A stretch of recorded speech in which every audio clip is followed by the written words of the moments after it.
All right, thank you, Mr. Denfeld. Well, good evening, everybody, and it is 7:05 p.m., and we are going to have, in a few moments, the call to order for the Edina City Council meeting for April 2021. But before we call the meeting to order, we need to let everybody know that the meeting is being held electronically, as we've been doing for now over the past year, I believe. To comply with the governor's Stay Safe Minnesota order and to ensure the safety of all of our residents and all of our staff and the council members. So all members of the council, the staff, the presenters are participating from their homes or offices. And before we begin, there's a few things that we need to cover for those listening in and hoping to participate in portions of the meeting. We don't have any public hearings tonight, so you're only going to have one opportunity to participate in the meeting, and that is through in the community comment portion of the agenda. We have been collecting public input on various matters through voicemail on our engagement website, bettertogetheredina.org. And I think if you're tuning in, you should know that all public hearing comments are being read before we take action. You don't need to submit the same communication in a different way or the same thoughts. All of those thoughts are being considered equally, regardless of the way in which they were submitted. Tonight we'll have, as I mentioned, one chance to call in and share your thoughts with the council, and that's during community comment. You are going to be allowed in community comment to speak about anything that's not on tonight's agenda or scheduled for a future public hearing. So whatever's on your mind, as long as it's not on an item on tonight's agenda or scheduled for a future public hearing, please feel free to call in. You'll have 3 minutes to visit with us. The number you want to call is 800-374-0221. With conference ID 4677685. That conference ID number 4677685. You'll be given 3 minutes to speak.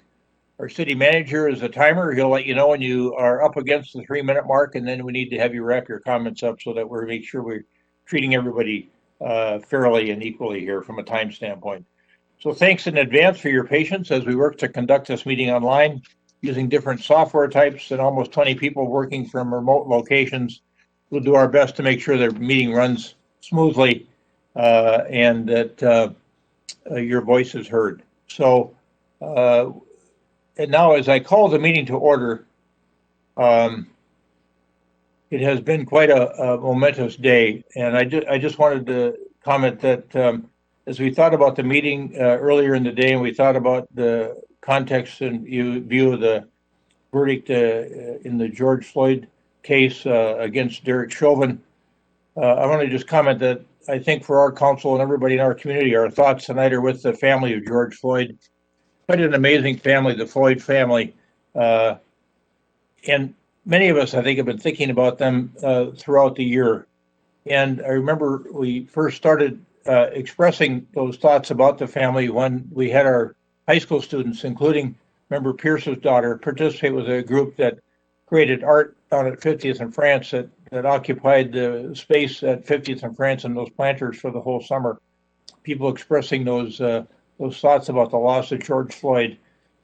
And with respect to the family, I would say that my observations are that in the face of extraordinary stress and really unthinkable loss, they've been so dignified, so calm, so loving of others, and so respectful of people.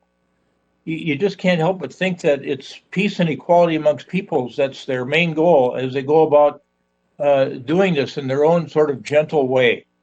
So once again, I think for the Floyd family, our hearts go out to you once again, and want you to know that we're thinking about you. And I'll have a comment later on about all those wonderful folks that served on the jury in the Chauvin case. So let's call the meeting to order and roll call, please. Clerk Allison. Councilmember Jackson. Here. Councilmember Pierce. Here. Councilmember Staunton. Here. And Councilmember Anderson is absent. Mayor Hovland. Present. The next matter is the Pledge of Allegiance. I will rise for the Pledge of Allegiance. We should see a flag on the screen, I believe. I pledge allegiance to the flag of the United States of America, to the republic for which it stands, one nation, under God, indivisible, with liberty and justice for all.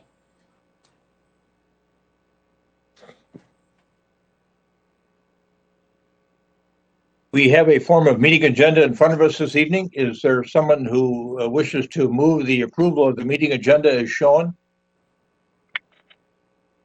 So moved. Second. All right, Councilmember Staunton moves, Councilmember Pierce seconds the approval of the meeting agenda as shown. Any further discussion? Roll call, please, with respect to approval of the meeting agenda, Clerk Allison. Councilmember Jackson, Aye. Councilmember Pierce, Aye. Councilmember Staunton, Aye. Mayor Hovland. Aye. Now is time for community comment. The meeting agenda is adopted, I should say. Let's go to community comment. So now is the time we're going to hear from residents that want to speak to the council about something which is not on the agenda tonight or scheduled for a future public hearing. A reminder, the 800 number is 800-374-0221, and the conference ID is 4677-685, 4677-685. An operator will ask you your name and your street address. After you press *1, an operator will put you in the queue to speak, and then Director Benarott will bring you in to talk to the council, and you'll have 3 minutes. And then Manager Neal will let you know when your time is up, and we'll need to have you close up your remarks. Director Benarott, do we have anybody in the queue for community comment? Good evening, Mayor Hovland, members of the council. At this time, I do not have anyone on the line. As you know, though, there is a slight delay in the broadcast. I want to make sure we're giving residents every opportunity to call in, so I would recommend we wait just a minute or so before moving on with the agenda. My clock shows that it's 7:12, so I will come back to you when I have a caller or at 7:13, whichever comes first. Thank you, Director Benarott.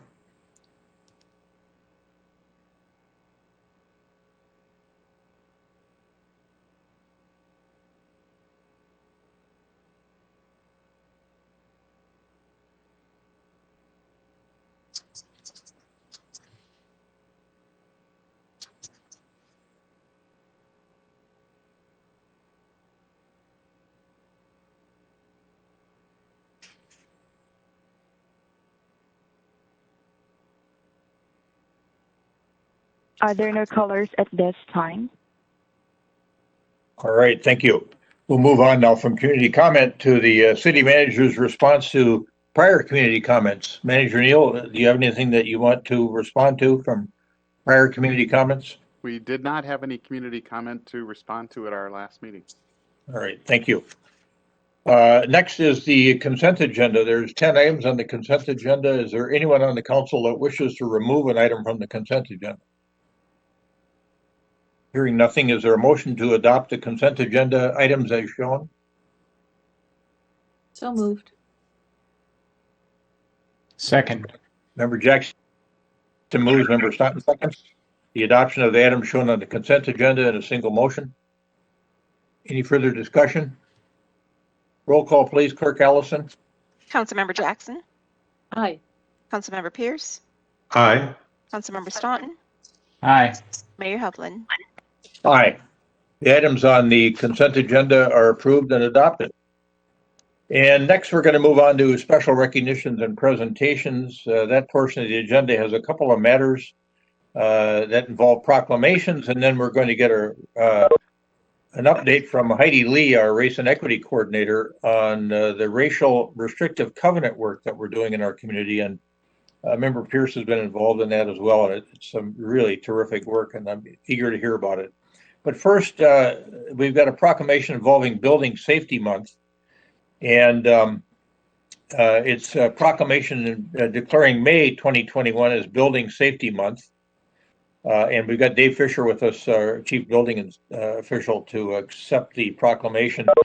The proclamation reads as follows: whereas our city of Edina is committed to recognizing that our growth and strength depends on the safety and economic value of the homes, buildings, and infrastructure that serve our citizens, both in everyday life and in times of natural disaster. And whereas our confidence in the structural integrity of these buildings that make up our community is achieved through the devotion of vigilant guardians, such as building safety and fire prevention officials and others in the construction industry who work year-round to ensure the safe construction of buildings. And whereas these guardians are dedicated members of the International Code Council, that are experts in the built environment to create and implement the highest quality codes to protect us in the buildings where we live, learn, work, play. And whereas these modern building codes include safeguards to protect the public from natural disasters such as hurricanes, snowstorms, tornadoes, wildland fires, floods, and earthquakes. And whereas Building Safety Month is sponsored by the International Code Council to remind the public about the critical role of our community's largely unknown protectors of public safety, our local code officials, who assure us of safe, sustainable, energy efficient, and livable buildings that are essential to America's prosperity. And whereas the slogan Prevent, Prepare, Protect, Building Code Save is the theme for Building Safety Month 2021, it encourages all Americans to raise awareness about the importance of safe and resilient construction, fire prevention, disaster mitigation, energy conservation, water safety, training the next generation, and new technologies in the construction industry. And whereas each year in observance of Building Safety Month, people all over the world are asked to consider the commitment to improve building safety and to acknowledge the essential service provided to all of us by local and state building departments, fire prevention bureaus, and federal agencies in protecting lives and property. Now, therefore, the City Council of the City of Edina does hereby proclaim the month of May 2021 as Building Safety Month in the City of Edina and encourages our citizens to join with their community in participation in Building Safety Month activities. Is there a motion to adopt Building Safety Month proclamation? So moved. Second. Member Jackson moves, Member Pierce seconds the adoption of Building Safety Month as May 2021 and the corresponding proclamation. Any further discussion? Roll call, please, Clerk Allison, with respect to adoption of the proclamation involving Building Safety Month. Councilmember Pierce, Aye. Councilmember Staunton, Aye. Councilmember Jackson, Aye. Mayor Hovland. Aye, the proclamation is adopted.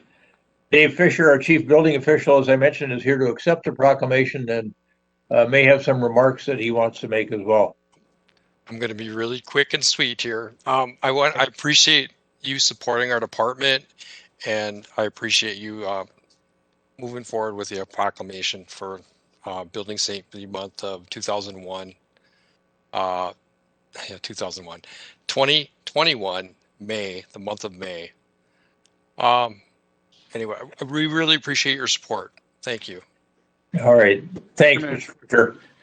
And can't help but ask, are you as busy this year as you were last year? You probably know this. I've worked for the city for about 7 years, and in my opinion, this city doesn't slow down. It just keeps going. So yeah, we're not quite as busy as we were last year, because last year was another record year, but we're still busy. Yep. All right, very good. Good to hear. Thank you, Mr. Fisher, Mayor. for being with us this evening. Manager Neal. If you would, I would like to just say a few words about Mr. Fisher and his team. They are a very high performing team, one of the most high performing teams we have in city government, I'll tell you. They have an enormous workload, as you might guess, and it's a complex workload. It's a much different workload than you'd see in an outstate city or even an ex-urban suburb. They're working with professional architects all the time, even on residential properties, which is not what you see in a lot of suburban communities. So they're very good at what they do. They're well known to be good at what they do, and they've really shifted in a lot of ways. Almost a lot of their intake environment is almost on a electronic basis. Is almost all of it on an electronic basis these days, and so they're able to sort of advance into the future and still do all that kind of field work, which is really the mainstay of a building inspection department like theirs. So I just want to tell you that, because I know Dave wouldn't blow his own horn like that, but he's very good at what he does, and so is his team. Yeah, thanks, Manager Neal. That was I agree. Member Jackson, let's give him a hand. And that also reminds me, when you think about solving problems for people, it reminds me of the ballet school and the immigrant Russian ballet teacher who was crying on the telephone, wondering how she was going to solve this problem of getting her school open. And Dave, you did such a great job helping her out. She was so grateful, and I still owe her a visit over there at her school. But she was really pleased with the assistance that she finally got and understood what it was that she needed to get done. Thank you. All right. Well, now the other proclamation we have involves Arbor Day. And I know some of you might think, how could they start Arbor Day in Nebraska? But if you've been down to northeast Nebraska, there's some beautiful treescape down there. I was stunned when I was down there a few years ago. And so it made all the sense in the world. Arbor Day, April 30th, 2021. The proclamation reads as follows. Whereas in 1872, J. Sterling Morton proposed to the Nebraska Board of Agriculture that a special day be set aside for the planting of trees. And whereas this holiday called Arbor Day was first observed with the planting of more than 1 million trees in Nebraska. And whereas forest soils prevent flooding and reduce stormwater by capturing and storing rainwater and snowmelt, which is then slowly released to our lakes, streams, and groundwater. And whereas trees and forests improve our physical health by cleaning the air, reducing exposure to the sun's UV rays, and decreasing temperatures during the summertime. And whereas one tree provides $62,000 worth of pollution control over a period of 50 years. And whereas trees can reduce the erosion of our precious topsoil by wind and water, cut heating and cooling costs, moderate the temperature, clean the air, produce life-giving oxygen, and provide habitat for wildlife. Whereas forests create high-quality drinking water by acting as a natural filter, and whereas Edina is proud of the beautiful shade trees which grace our homes and yards and public places. And now, therefore, the City Council of the City of Edina, Minnesota does hereby proclaim April 30th, 2021 as Arbor Day in the City of Edina and calls upon the spirited and foresighted citizens of Edina to continue to plant trees now for our pleasure and that of future generations. Is there a motion to adopt the proclamation designating Arbor Day as April 30th, 2021? So moved. Second. Jackson moves, Member Staunton seconds. The proclamation designating April 30, 2021 as Arbor Day in the City of Edina. Any further discussion? Roll call, please, Clerk Allison. Councilmember Staunton, Aye. Councilmember Jackson, Aye. Councilmember Pierce, Aye. Mayor Hovland. Aye. The proclamation designating Arbor Day as April 30, 2021 is adopted. And Luther Overholt, our arborist, is with us today and to accept the proclamation and bring us up to speed on a few things I think that have been going on in the city from an arborist standpoint. Mr. Overholt? Thank you, Mr. Mayor and Council. I appreciate the acknowledgement, and I would actually like to invite you guys to our Arbor Day celebration this year. I will be holding one in person. I normally don't get that many people, and so we're not too concerned about it. We can have up to 50. It'll be at the old Fred Richards golf course this year, 7650 Park Lawn Avenue. We'll be meeting there at 10 a.m. on Friday, April 30th. I'll be planting 10 trees along the new, the bike trail that goes through there that will eventually provide shade for the trail. Be planting 5 pollinator trees and 5 trees that are adapted to climate change. So just a couple things that I'm trying to advocate for the pollinators, and then with climate change, trees that will be adapted to the warmer temperatures and climates that we will be having here in the future. Also like to mention for any residents out there, the week after, the first week in May, is my tree seedling giveaway. That'll also be out at Fred Richards. If you go on the city website, you can register for a free tree seedling for your house. But with that as well, we will be giving away bags of compost too to help plant your new trees. Twyla over in Organics Recycling has helped with that, and it's something that just really helps people be able to get out there and plant a tree themselves at home. And with everyone at home with young kids, it's always a fun activity, and they're small enough that anyone can do it. And we have instructions on the website as well. What type of trees are you giving away? This year we have 4 varieties. There are white pine, they're 7 to 15 inch, pin oak, they're 18 to 24 inch, and then sugar maple and black walnut, and those are 2 to 3 foot. Oh, it sounds like you had some great stock to choose from. Yes, definitely. Something out there for One per family? Is that Yep, what you said? one per residence. Okay.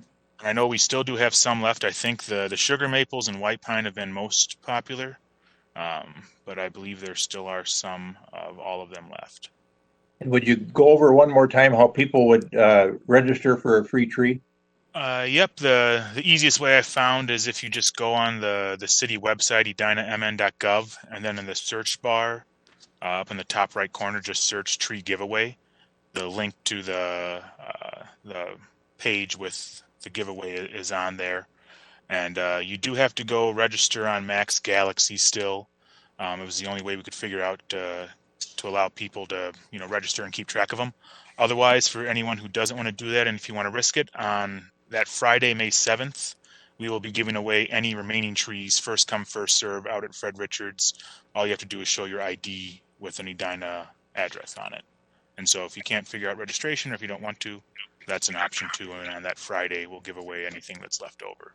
So you'll have them then in the old golf course parking lot, or is that where you'll be? Correct. Yep, it'll be in the old golf course parking lot. Yeah. Okay. We'll have it kind of cordoned off. You'll drive in. There'll be some cones to kind of direct people. You'll come, pop your trunk. We'll check. You just give us your name. We'll check your name off a list, and it'll be no contact. We have staff there to put the tree in the compost in the back of your car for you. Okay.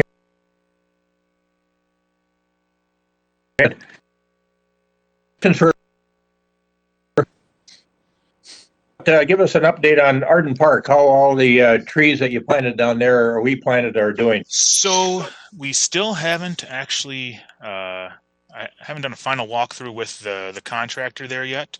So we still are watching all the trees. I know they're all still under warranty, and it actually, I think, turned out great. This year we had some lights up there for the skating around the big oaks in the center of the skating rink as usual. And I know this summer it was just crazy the amount of use we had there with the pool being shut down. The creek going through there was like a new kind of pool for everyone with the features we added, being able to get down to the water and making it accessible. It was it was just fun seeing everyone out there, and I know the park has been getting a lot of use. Yeah, it seemed like the teenagers were really enjoying being in the creek. Yes, definitely. All right, good. Anything else for Luther that prompt anything you wanted to inquire about? All right. Thanks for being with us, Luther. Thank you very much. I appreciate it. See you out there somewhere. Definitely. All right. All right. And now we're going to go to Heidi Lee, who's got a update for us on all the good work she's doing around restrictive covenants. And Member Pierce may want to comment on this matter as well. Good evening, Mayor and City Council members. I would like to share a PowerPoint with you just to give you an update. So I will be sharing my screen. And everybody should see a slide that says renouncing racially restrictive covenants. Correct. Thank you.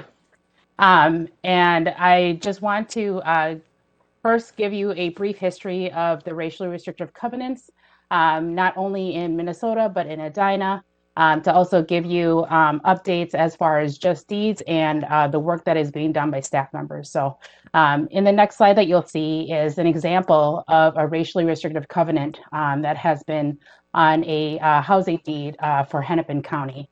And so to highlight part of the actual deed itself, it does say that this conveyance is subject to the following provisions, the violation of which shall automatically revest the title herein the vendors, their heirs, and assigned party of the second part, his heirs, executors, administrators, or assigns, agrees not to sell or rent or permit said premises to occupied persons of African or Semitic race.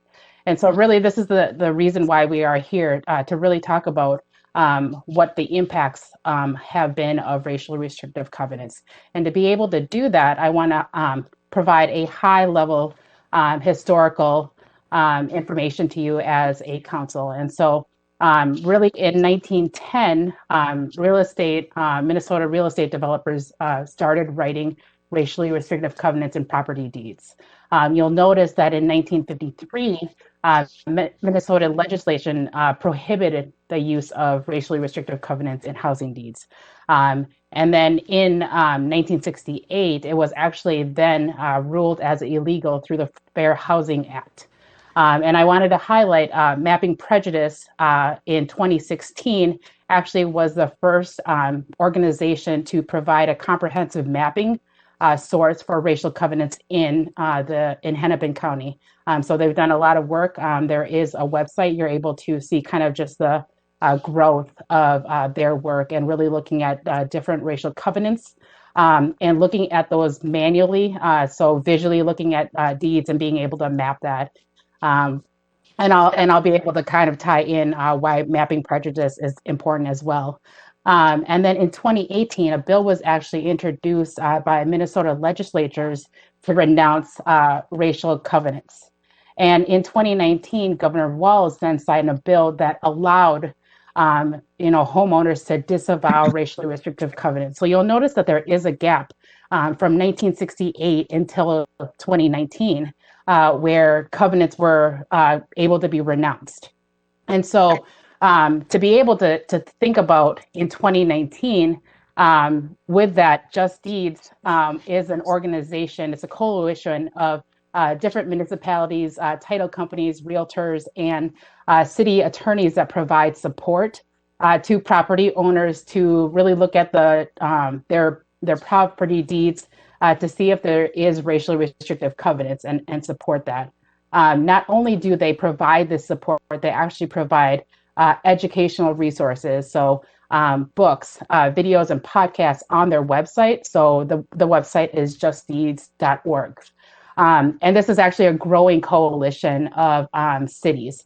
And so, there has been an outpouring of support that I have received via email as well as phone calls from community members that have been made aware of the Just Deeds program through the Star Tribune and other agencies and suggesting and supporting that Edina should participate in the Just Deeds program. And so with that participation, staff members really want to be intentional in the way that we participate in the Just Deeds program. And so some of the things that staff members have been doing is really researching how many number of racial restrictive covenants are in Edina, as well as really looking at city-owned facilities. And in the next slide, you'll see that I've kind of put two different columns or two different rows based on the research that has been done. And so as it relates to residential properties, there's approximately 2,800 residential properties that have racially restrictive covenants. And of those 2,800, the property owners would have to individually renounce those covenants themselves. As far as city-owned parcels, there's almost about 120 city-owned parcels that have racially restrictive covenants. 89 of those parcels were able to be confirmed that they do have a racially restrictive covenant on that based on the mapping prejudice data that we have. So we were able to overlay data that the city has as well as the mapping prejudice data to verify those 89 do have racially restrictive covenants. There is about 30 different parcels within the city that need further research to confirm if they have racially restrictive covenants. And so with the city-owned parcels, the staff members are taking a look at the parcel IDs and working with the city attorneys to be able to renounce all of those covenants for the city-owned parcels all at the same time. So they're just going ahead and going through that process of verifying which of the city-owned parcels have racially restrictive covenants. And so to provide that, these are some other updates that the city staff members are doing. So again, city staff members from different departments, such as affordable housing, community development, parks and recreation, and the racial equity advancement team from the city have been doing those research. They've been in communications with the Just Deeds project, as well as the city attorneys to discuss the actual process. In addition to that, staff really want to be intentional in the implementation process, really thinking about what does that intake look like? What is the capacity of staff members? And also how to be able to match folks with city attorneys or attorneys that are doing pro bono work that are providing the service to residents that want to renounce these racially restrictive covenants, as well as getting that data to be able to track which of these properties have renounced their racial covenants. And then also to really think about how racial covenants have been impacted or have impacted zoning and ordinances in Edina. So really thinking about that on the race and equity implementation plan, one of the work plan items is to really look at zoning and ordinances through a race and equity lens. And so part of that intentionality is really looking at where are there gaps and how do we make that connection of racially restrictive covenants and how did it impact the demographics? How did it impact the zoning? So I know that there are a lot of folks in the community that really want us as staff members and as a city to renounce those racially restrictive covenants, and we plan on providing that recommendation to City Council. However, we really want to be intentional in that process as well, and really thinking about what are the next steps thereafter renouncing of those racially restrictive covenants, because they are not enforceable by law. And so we're really looking at just those intersections of race and equity so we can make that it is a sustainable implementation of the Just Deeds, and really thinking about how are there intersections of race and equity. And so that is the update that I have. I know that there is also there is going to be information provided to community members in a press release. With that press release, community members will also have the opportunity to sign up for email updates when the city formally does participate in the Just Deeds program. So we are keeping a list of folks that want to get updates via email. Very good. Thanks for that update. Do you have any anticipation as to when we'll be able to join that program officially? We've had so many emails from people that are interested in this activity, and are wondering why they're not seeing Edina's name. When they see newspaper articles about it, and where are we? And then you write back and you say we're deep into it. I refer them on to you. And Well, I have had conversations. I think that there is a process to really think about how we're intentionally and getting those different perspectives. And so the racial equity advancement team is really looking at getting feedback from executive leadership and then being able to get those perspectives and make sure that we're thoughtful in the implementation, and then coming to City Council for confirmation. And making sure that there is support for that. Again, there has been tons of community members that have, I'm sure, have emailed you, have contacted council members as well, and myself to just say, we should be part of that program. But really, for race and equity work to be sustainable, we have to be really intentional in the what's next. The renouncement of, again, racially restrictive covenants are not enforceable.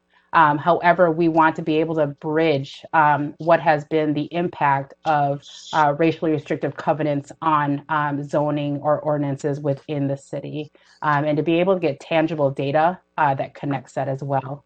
One thing that I also do want to point out is that in my conversations, as well as other staff members' conversations with Just Deeds, if you go to their program site, it does have Edina as coming soon. So kind of knowing that there has been a lot of interest. So it does say that the last time I checked, there was 9 participating cities with Edina being listed as coming soon. It has expanded to 11. Definitely knowing that there is future planning for the city to be part of that. Again, just being intentional in the way that we roll out this program is important to staff members. All right. So what does that mean? When will you be coming to the council to ask us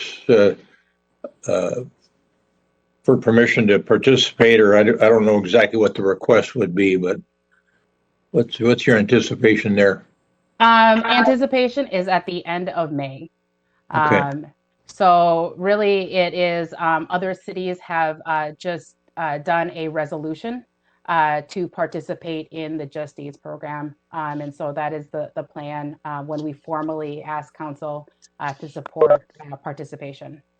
Okay, good. Member Pierce, you got Yeah. involved in this early on, and I think your observations would be nice to have. Yeah. Well, first, Heidi, nice job. I think it's awesome. In particular, I like your points about whatever we do being intentional and sustainable. I do think that's a complicated message to give when there's so much excitement about getting something done. And so I definitely appreciate that. There were two things that surprised me in the research that you did, which is why it's good that you've taken the approach that you have, are the city-owned parcels that have covenants. And the one that you told me about was Yancey Park having a racial covenant. And so just hearing about that, that background, your research is interesting. I think it is worth us as a city thinking about how we message and we celebrate this leap forward, if you will. So that's one thing I wanted to say. And then the second, it's actually really cool when residents reach out about things like this, right? It shouldn't take the council or the city staff to initiate, right, everything. And so it's kind of nice to have more residents getting involved, and we've seen that in other instances. And in this particular case, I think it's Country Club. That neighborhood is going to establish block captains, and so they are taking it very serious under some neighborhood leadership that I think Jeff Hall is taking the lead on, but definitely in lockstep with Heidi. So that's all I wanted to say. I think it's cool, and I'm glad that we're moving forward. Good. I think, Member Jackson. Thank you. Heidi, thank you for this presentation. It's lovely and brief and complete all at the same time. Do have a few questions. In this program, is part of your reason for being intentional that this would change the history? And when we renounce a racial covenant, are we able to record that they existed? I guess my concern is I don't want to lose that sense of history, because that's part of who we are, and we want to be different going forward, but we need to know who we were before we can go forward. So can you tell me sort of how what renouncing does to these covenants when it happens? Sure. Thank you for the question. Renouncing a racially restrictive covenant does not change the deed of a property. It is notated, or it is written in their deed that there is a renouncing of the racial covenants, but it doesn't remove it from the deed itself. So there is definitely kind of notation as far as the history of that. But really thinking about that, it also is a acknowledgement of where we have been in the history and what steps have been taken to, in a sense, to recognize the wrong that has been previously done, and then ways to show that you want to move forward and correct that wrong. Terrific. That's really cool. Thank you. My other question is really not a comment, but an acknowledgement and a thank you for looking at how this affects zoning. I think I'm really excited to hear what you find and the conclusions that you make. I know that's one thing that gets talked about a lot, and it's lovely to have data to work with, and I look forward to hearing your analysis. So thank you and good work. Thank you. Member Staunton? Yeah, I'd add my comments to my colleagues. Thanks, Heidi, for your work on this. A couple of things that I found interesting in your presentation. One was the timeline. So it sounds like Minnesota put an end to new ones as of 1953, and then it was 1968 by the time the existing ones were declared unlawful. So anybody who's trying to think about whether they might have one, it sounds like what you ought to do is see if your house was built before 1953, and then chances are you're eligible. You know, you might have that on your deed. I also thought it was quite ironic when I heard that Yancey Park was one of the city parcels. There's just some kind of cosmic justice right there to getting rid of that. So that's a great observation. And then the last thing I would just say is kind of picking up on what Councilmember Jackson said, is for those non-lawyers out there, when you look at title to a piece of property, if there's two types, and one of them is abstract, and it's kind of like an archaeological dig. Every time there's a new piece of paper, it goes on top of the last piece of paper until you get to the present day. So you can't really erase the previous pieces of paper, but you can have a subsequent piece of paper that says that doesn't matter anymore. It's been renounced. So I that makes a lot of sense that they're doing it that way. So anyway, great work. I look forward to supporting the resolution when it comes forward.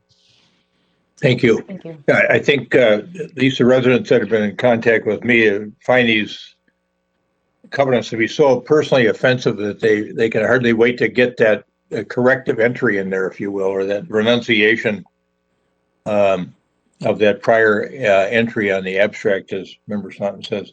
Also, I meant to ask you about this. Do you need any financial resources? Because I was thinking of that grant the Community Foundation is holding from Mentor Corp that we got to do race and equity work in Edina. Keep in mind that if you need some financial resources, I think they're more than willing to think about using some of those monies that they're using for other race and equity work for this work as well. Thank you. I will keep that in mind. Within the Just Deeds program, it does have a network of attorneys as well as title companies that are offering that pro bono service and support, so that folks are able to access the title information and then help them walk through that process to the renouncing that racially restrictive covenant. So it is a service that is provided. And the only fees that are really associated with it is just that processing fee. And really that is something that I will look to connect with the Community Foundation if there is a need for financial assistance. All right, very good. Thank you. All right, thanks for that report. And that wraps up that part of the agenda, the special recognitions and presentations. We're going to move on to reports and recommendations. And the first matter we have there is Andrew Scipione's, and it's the travel demand management policy that staff is recommending we adopt. And Mr. Scipione, you want to lead us through that conversation, and then we can decide what we want to do? That'll be good. I'd be happy to. Thank you, Mayor, members of council. I'm sharing my screen right now. So tonight I'll be presenting the travel demand management policy for approval. I will briefly review the origins of this initiative in our comprehensive plan, the work that's been completed by our resident advisory commissions, and the proposed components of this policy. So within the transportation chapter of the comprehensive plan, there's included a strategic goal to promote a travel demand management program through a coordinated program of regulations, marketing, and provision of alternative workplace and travel options. The primary emphasis of TDM is to reduce the number of vehicles that are on congested roadways during peak travel times. But there are other benefits that include minimizing carbon emissions associated with additional traffic and supporting development of a resilient multimodal transportation network within our city. TDM strategies that are commonly used generally fall into one of these four categories. You have active transportation, where amenities are provided to encourage walking or biking. Shared mobility, where carpools, ride shares, and vehicle sharing programs are provided or encouraged. Transit, where existing transit services adjacent to a project are promoted, or some projects provide their own private shuttles that negate the need for a single occupancy vehicle.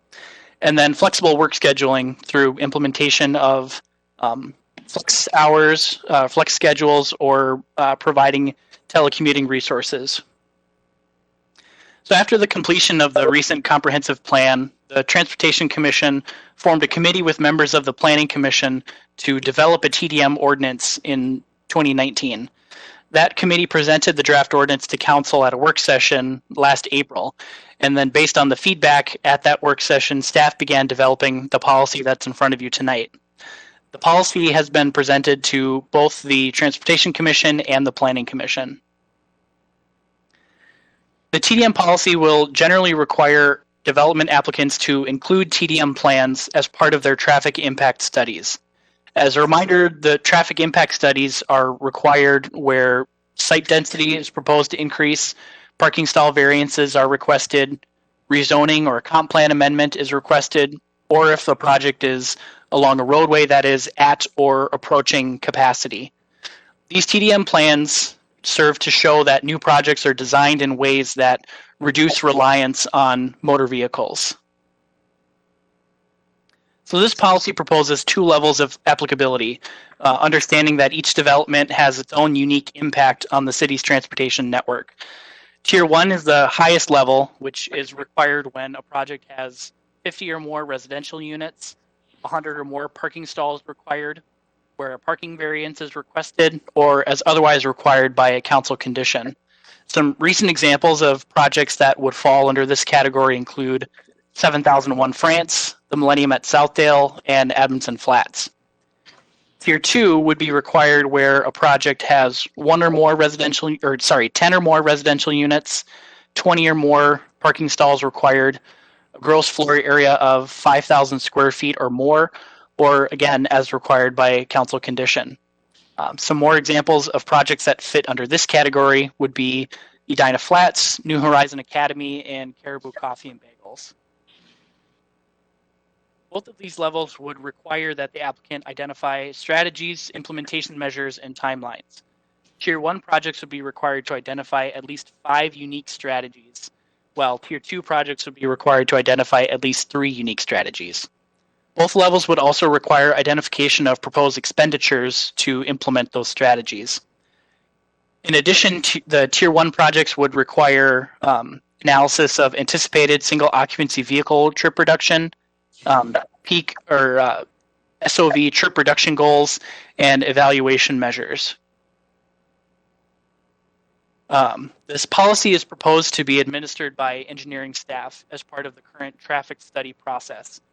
When projects meet the applicable criteria, staff will require a TDM plan as part of that traffic study, and then when that traffic study is received, staff will assess whether the submitted plan components have been met. Those findings will be included in a staff memo that is provided to the Planning Commission and to City Council. Council and the Planning Commission and Council will then have the discretion to recommend approval of a project, whether the TDM policy is satisfied or not. If a project is subsequently approved, then engineering staff will verify that the TDM strategies that were proposed in that plan are implemented on the site prior to issuance of the certificate of occupancy. In conclusion, staff recommends approval of the travel demand management policy as presented, and I'll stand for any questions. Questions for Mr. Scipione? Member Pierce? Just thank you for the presentation. I just wondered if you could give a couple of examples of what a project might be. I understand the policy and the requirements, but I'm thinking more about give an example of what some of the outcomes might actually be from the work. Sure, good question. So a key outcome here is reducing the traffic impact of redevelopments or new developments on the adjacent roadway system. So, in my view, a successful implementation of a TDM plan would mean that the number of additional vehicles that we see on the adjacent roadways is lower than what we would typically anticipate without those strategies, and that we're seeing people use a variety of transit options, whether that's walking, biking, car sharing, but mainly that people are not as reliant on having their own private automobile as they currently are. So I understand that, but so you gave the example of like Caribou, that site. So what did Caribou do, or what would they do to meet the policy and help achieve those outcomes? Sure. So for a project like that, which kind of fits into that tier 2 category, they wouldn't be required to implement as many TDM strategies just based on the size. But some examples of things, providing more bicycle parking to allow more people to bike to the coffee shop rather than take their car. Have a bike repair station on site, which again encourages people to bike rather than walk. Okay. Providing more pedestrian amenities on the adjacent sidewalks, things like that. Okay. And Councilmember Pierce, if I may, the applicant themselves would submit this plan, just like we asked for the sustainability questionnaire.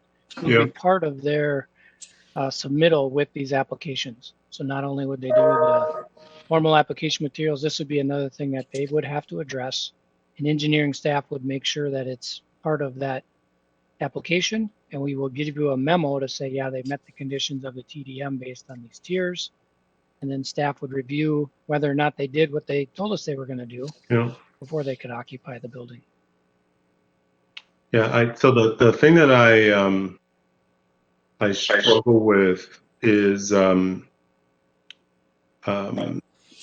if our outcome is to reduce or provide additional modes of travel to reduce congestion, reduce emissions, right, all of those reasons, how can we ensure that people are actually doing those things? And so if we say to Caribou, you have to put bike racks up or whatever your 3 projects would be, and they actually spend the dollars to do that, then how do we ensure that that work is actually getting the benefit that we want? And if we were to say, well, we're at a stage where we want to ensure that we have created an environment that would promote more bike travel, more pedestrian travel. We want to kind of create the infrastructure, so to speak, to enable that. Like, that would make sense to me, because then you've got businesses essentially saying we want to invest in making sure that infrastructure is there, and that's their investment in order to do that. That would make some sense to me. But if we're doing this work but yet we still don't have fewer pedestrian or more pedestrian traffic or more bicycle traffic or what have you, it kind of feels like it's just an extra expense when I think about it in those terms. So that's why I was asking the question. Yeah, it's a good question. I was thinking the same thing with respect to Caribou. When I saw them in tier 2. Well, we already require that they put in sidewalks over there on Interlochen and Vernon. We required that they put in bike racks. But to your point, Member Pierce, how do you measure success? I think it's a great question. Anybody else have a question or comment? Member Jackson? Yes. So first, thanks, Member Pierce. That was my big question.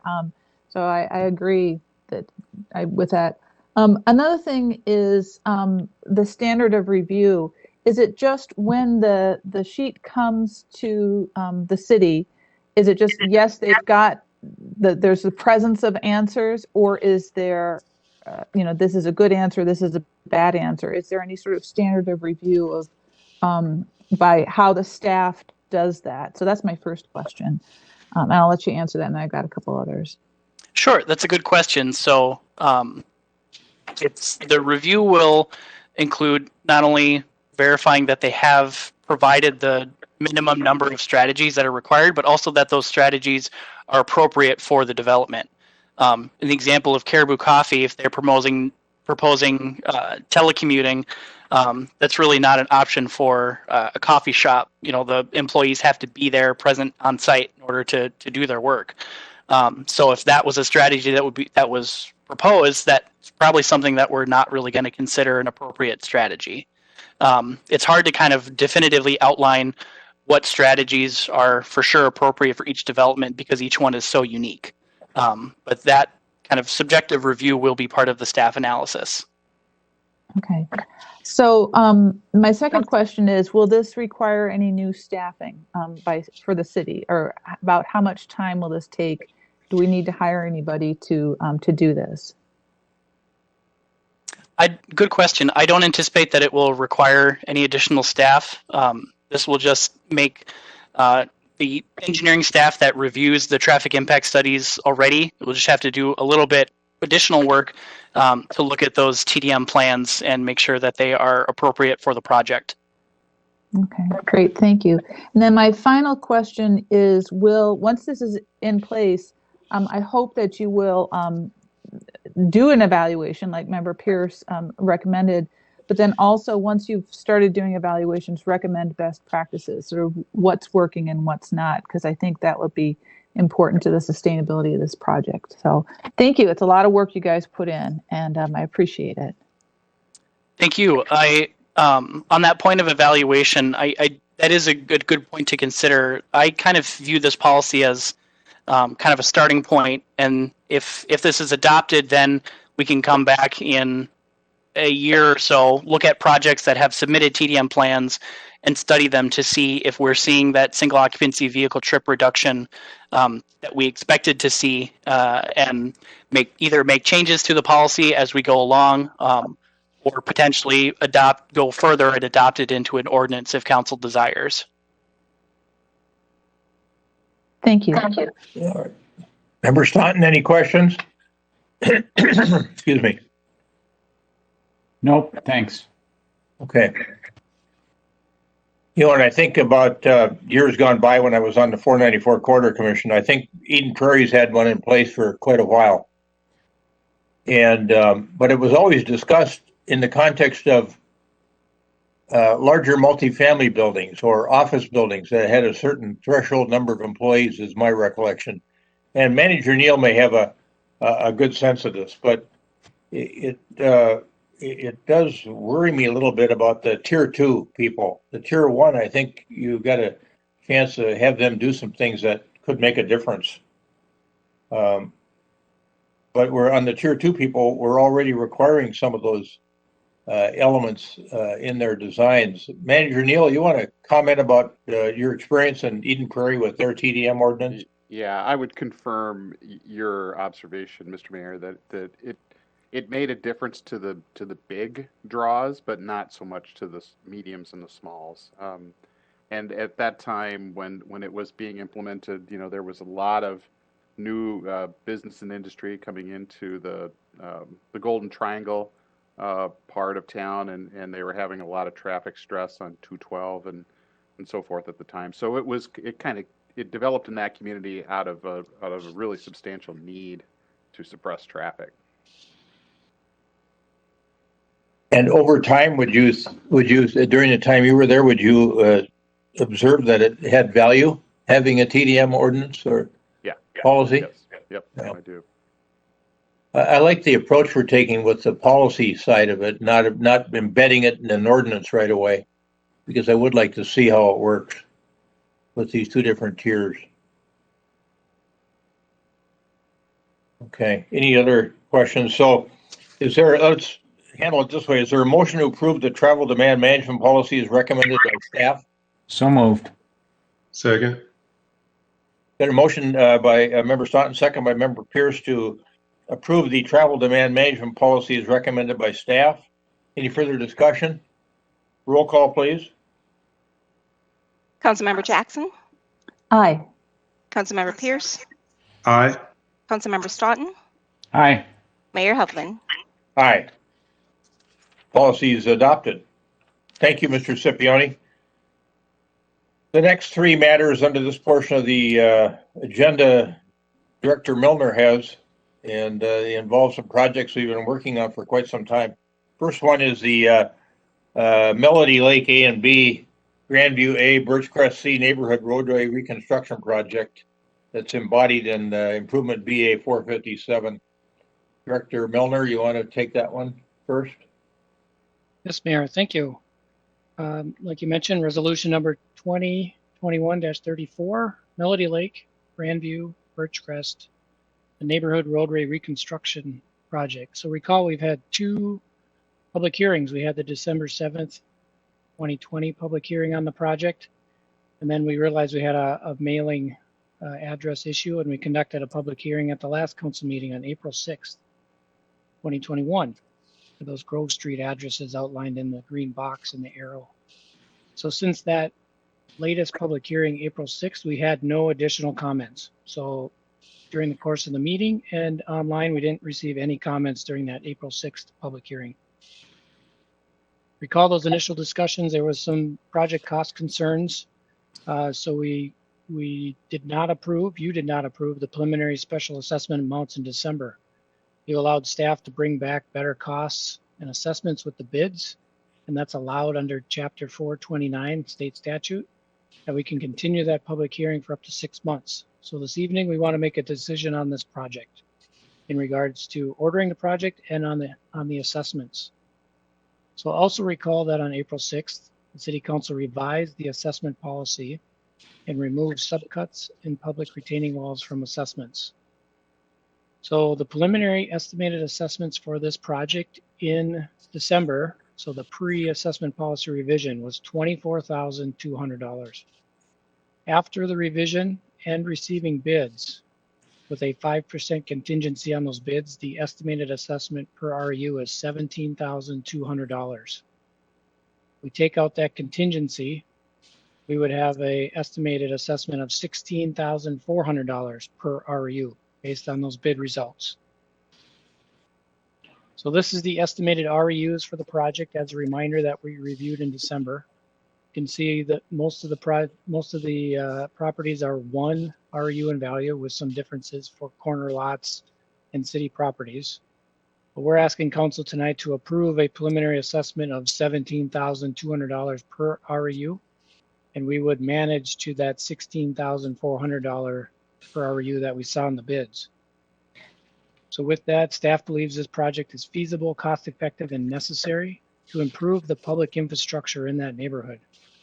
We would recommend that you approve resolution 2021-34 that would order and authorize the project, and then set that preliminary or pending assessment at $17,200 per REU. And I'd stand for questions. All right. Questions for Director Milner from the council? Member Stoughton? So these two agenda items are the actual road reconstruction, not the 56th Street sidewalk? The next three items are all linked. I can't ask you to approve the next two until you actually order the project. So when you approve the staff to go out for bids and gather more information, the decisions on the sidewalks were already made in December. We went out for bids with the sidewalk on 56th Street. So there's no assessments associated with that. So in the second item in this agenda, awarding the contract, it's already in that contract for award. Okay. All right, thank you. Yep. Other questions for Director Milner with respect to the proposed resolution adoption? Is there a motion to adopt resolution 2021-34, which would order the improvement for Melody Lake A and B, Grandview A, Birchcrest C neighborhood roadway reconstruction improvement embodied in BA 457?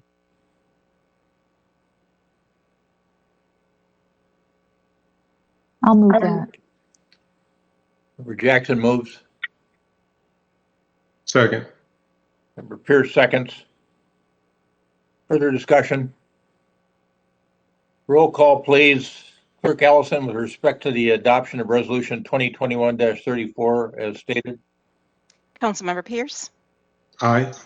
Councilmember Jackson, Aye. Councilmember Staunton, Aye. Mayor Hovland. Aye. The resolution is adopted. Next matter is the request for purchase for that same neighborhood, the approval for purchase. Director Miller, you want to take us through that one? Yeah, typically next one would have been on the consent agenda, but since that project wasn't ordered and approved, we had to go through these next couple steps. So I would recommend approval. We went out for bids. Valley Paving was the lowest responsible bidder at $10.5 million. And I would recommend award of this project to them. And they intend to start tomorrow. This is basically a 2-year project in 1 year. And they are geared up and ready to go, just waiting for this award here tonight. So happy to stand for any additional questions on this matter. Additional questions for Director Milner with respect to the Valley Paving request for purchase? I see Member Staunton with his hand up. Yes, Member Staunton. Thank you. So this is the one with the sidewalk in it. This is the actual award of the construction contract to do all the streets, So can you, utilities, and the sidewalk. I know that we did make a final decision on the sidewalk in December, and I'm not looking to revisit that, but I know that we also asked you to work with the neighbors to figure out kind of how to locate that sidewalk and what was the best way to be the least kind of, well, just to address as many of their concerns as we can. And I'm just wondering if you can give us a quick overview of what you ended up deciding on that. Yeah, thanks, Member Staunton. The sidewalk was out, ideally we start with a 5-foot boulevard and a 5-foot sidewalk. In this case, their street was recently constructed. So they are still paying assessments on that street. So we could either just put it at 5 feet behind the curb with a 5-foot sidewalk. We could narrow the street like we typically do when we have a street recon going at the same time and narrow that street to 24 foot wide and have more space for the sidewalk. In this case, we didn't want to damage the new street that was going in, that already went in and they're paying for. And we felt like a 5 and 5 was probably a little too much. So what we landed on was the aprons. The concrete driveway aprons are 3 feet in length. So we could align that sidewalk exactly with the concrete driveway aprons and not have to touch any of the curb and aprons with the new sidewalk. And we would just have to build that right on the back of the aprons. And we'd have a 3-foot boulevard and a 5-foot sidewalk. So it's kind of a balance between the 5 and 5 option or actually moving the concrete curb in the street. So we landed right in the middle of trying to provide the least amount of impacts to the infrastructure that's out there that they already paid, but not increasing the boulevard so far to their house side. So we reduced that by 2 feet into their. So now it'll be, and the roadway there is about what, 30, 31, 32, somewhere in there? 27 feet face the curb to face the curb. Okay, so there's probably another 15, 16 feet of right of way on either side. Correct. And so instead of going all the way 15, 16 feet into it, we're going 8 feet into it. Correct. Okay. All right, thank you. Yeah, good questions. Good dialogue. Other questions for Director Milner on this particular matter? Okay. Is there a motion to approve the request for purchase from our engineering department for the Melody Lake A and B, Grandview A, Birch Crest C neighborhood roadway reconstruction project with Valley Paving Inc. for $10,536,643? So moved. Member Jackson moves. Second. Member Pierce seconds. Further discussion? Roll call, please. Clerk Allison, with respect to the motion as stated. Councilmember Staunton, Aye. Councilmember Jackson, Aye. Councilmember Pierce, Aye. Mayor Hovland. Aye. Motion's adopted. And the related matter is you need some help with construction, what you call construction observation assistance. So you want to tell us about that, please? Thank you, Mayor, members of council. So we have with staff turnover, we have two very young inspectors, less than 2 years experience, and we have lots of projects this year. We have basically Melody Lake is 2 years in one, and then Creek Knoll is another project we're going to ask you to consider award here in a couple weeks. So just with the amount of work we have, the limited experience of our staff members, we wanted to take the opportunity to have someone come in that's already going to be in town, most likely with the Eden Avenue improvements. It's part of the HRA projects. That person will work part-time on the Eden Avenue contract and then part-time help train our staff up and really teach them what they should look for in construction inspection activities. So this person was on the Interlock and Vernon construction project from 2019 and inspected the York Avenue sanitary sewer project. So the person's really up to speed on what Edina's expectations are, and we think it's a really good fit to get our staff members up. The funding sources, it is a rather large contract, but the funding will be split through all the different funding sources we have in our street reconstruction projects. It'll be partially special assessed, partially a water fund, sanitary fund, storm sewer, PACs, and all the other funding sources for each one of these two projects. So I would ask that you approve this request for purchase to assist the younger staff in the engineering department. Right. Do you have those percentage breakdowns as between special assessments and the utility funds, water funds? It's roughly the same as the breakdown. So it's 40 to 50% assessments. Yep, right in that same range. Okay. Then it gets split amongst different projects too. Exactly. Two different projects. All right.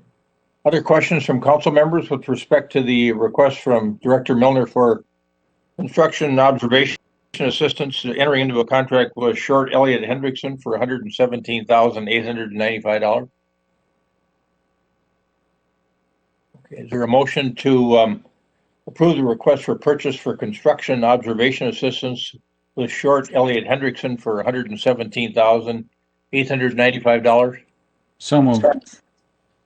Second.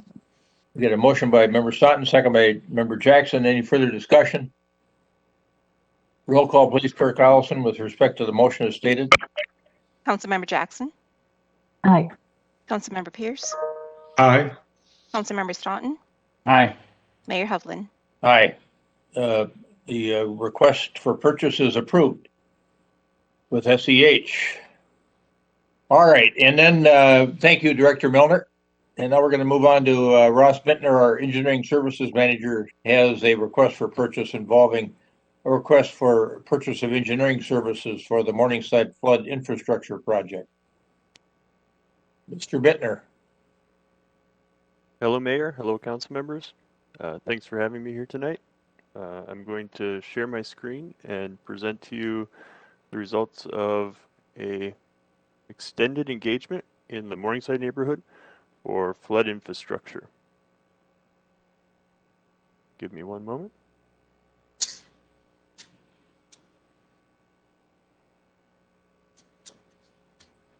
All right.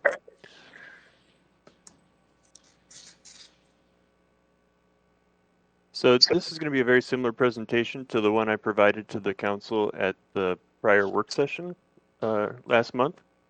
We're going to go over the context of the project, talk about the public engagement and the infrastructure strategy that we're using and how it aligns with council's strategic goals.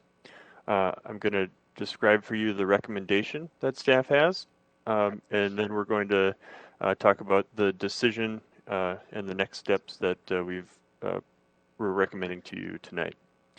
I wanted to also recognize Jessica Wilson on our staff, and then Senior Water Resource Scientist Sarah Stratton and Water Resource Engineer Corey Anderson from Bar Engineering, who were part of our project team and helped us both analyze the infrastructure and describe it to the public and work through all of the good information that the public brought to us.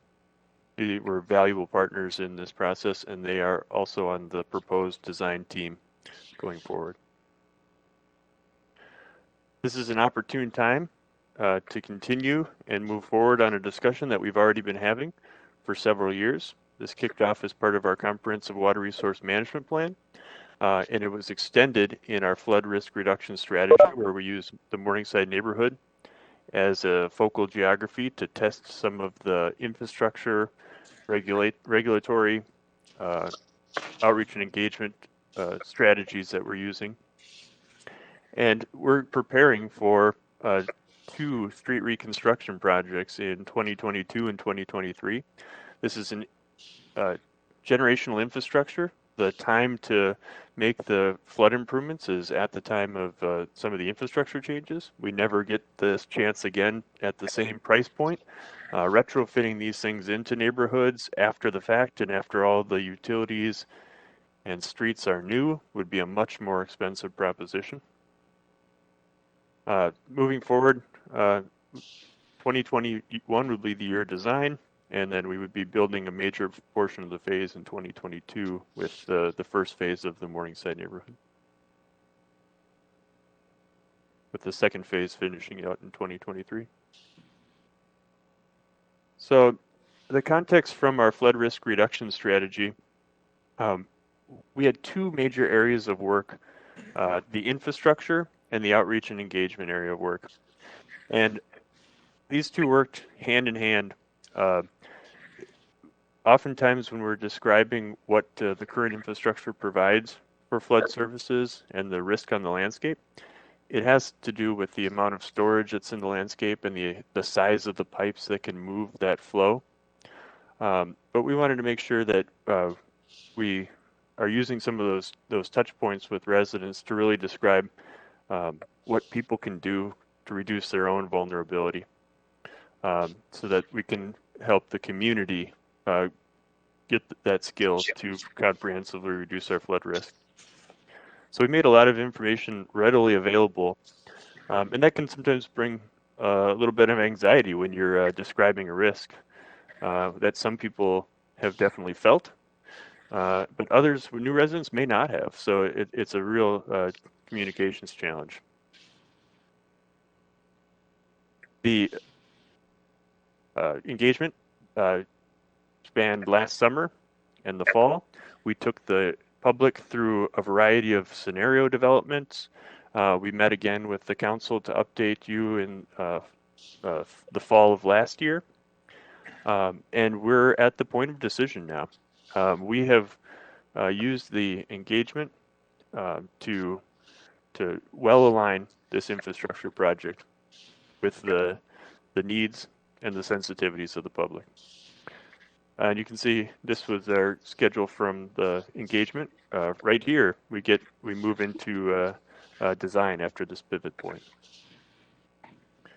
So how does this align with the council's engagement strategy? When we read your strategy for Better Together, it's about authentically engaging the public, trying to make our work clear and meaningful, making sure that the decision that we're putting in front of the council and the public is clear, that people understand how they can participate, that they understand what our agenda is, what our goal is, and how we use the input that we gather from them. What input is inbounds and out of bounds, and try to do it in a way that makes it available for anyone to participate in the conversation. And I wanted to, as we transition to this next slide and describe how this input was used, I wanted to thank the residents that did come out and talk to us. We heard from dozens and dozens of residents, and they made our design better. They tested our ideas. They were very accepting for a design process where we just didn't have all the answers, but we did our best to make sure that we took those input, that we described how we took value from them, and that we described what we did specifically as a result of that input. So here's some examples of that.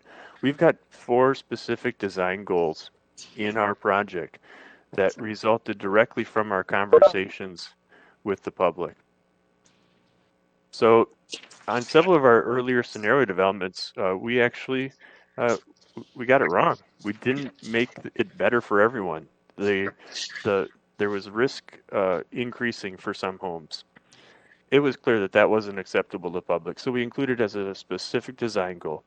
And the proposal in front of you tonight met that design goal. We have no increase in risk to any individual property. The balance is also important. The choices we make about how big the pipe should be or how large the storage should be define the trade-offs that we're making. They define where the benefit accrues. They define which properties have to deal with the trade-offs. And we wanted to make sure that there are properties that have more impacts than others just for the nature of the infrastructure. But we wanted to acknowledge that and do our best to make those impacts tolerable during construction, and not just tolerable, but something great to live by after the fact. We want to make sure no private property was going to be proposed for acquisition, and some of our early examples use flood walls. Those are not in our final design. The public also challenged us to figure out how this is going to react, how resilient it's going to be in the future for future climate change. We know that storms are getting more intense, and we want to make sure that the designs we put together today meet the test of time, that they're future ready. The impacts at the park and at the Lynn and Kipling inundation area are significant. We wanted to make sure that that infrastructure of storage is doing the best it can. So maximizing its benefit and limiting the impact at those locations was important. And where we do impact, really double down on the restoration and enhancement of natural resources, considering parks improvements where we have impacts, and taking advantage of a variety of other efficiencies in our infrastructure. The detailed conversations, I've even had one today, on-site meeting, where we're working through how to extend the benefits of this project further into the neighborhood, how it's specifically going to affect one low point. And those, we expect those types of communications to continue if we go forward through design. The value that we've gotten from the on-the-ground understanding in history from residents has changed our design, has tested our design, and it made it better. So we think that this project was well aligned with your Better Together strategy. It's also well aligned with your Strong Foundation strategy. We wanted to make sure that the triple bottom line thinking is in the process, that we understand what trade-offs we're making for the short and the long term. We want to make sure that we're thinking about the funding, and that we understand that we're doing it in a cost-effective and at the right time, and building it for resiliency to describe how it's working to reduce flooding. So what does this recommendation look like? We made 3 different sizes of recommendations in the staff memo and the technical report.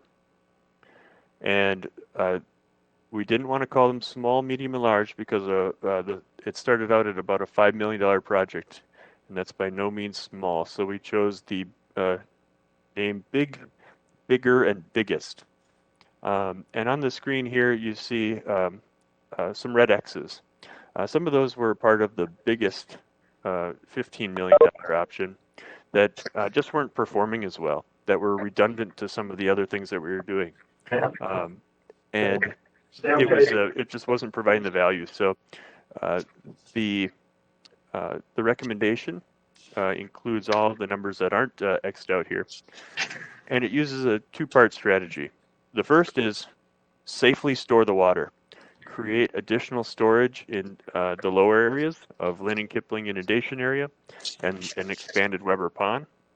And then transfer risk and move water down to those expanded low areas. So I like to say that the recipe is 2-part storage to 1-part risk transfer, so that we end up with the people on the upside of the watershed and on the lower side of the watershed all benefiting from the work. So we have expanded pipe and swale networks. A lot of the underground and the pipe networks really weren't controversial. If that change happens in front of a house, aside from the benefit that accrues, People, they don't have much to say about a larger pipe underground. So the real focus of some of the trade-offs happens in sections 1, 2, and 4, and I guess 3 as well for the construction impacts. So I'll focus a little bit more on some of the lower impacts in the next 2 slides, just so that we give it some flavor.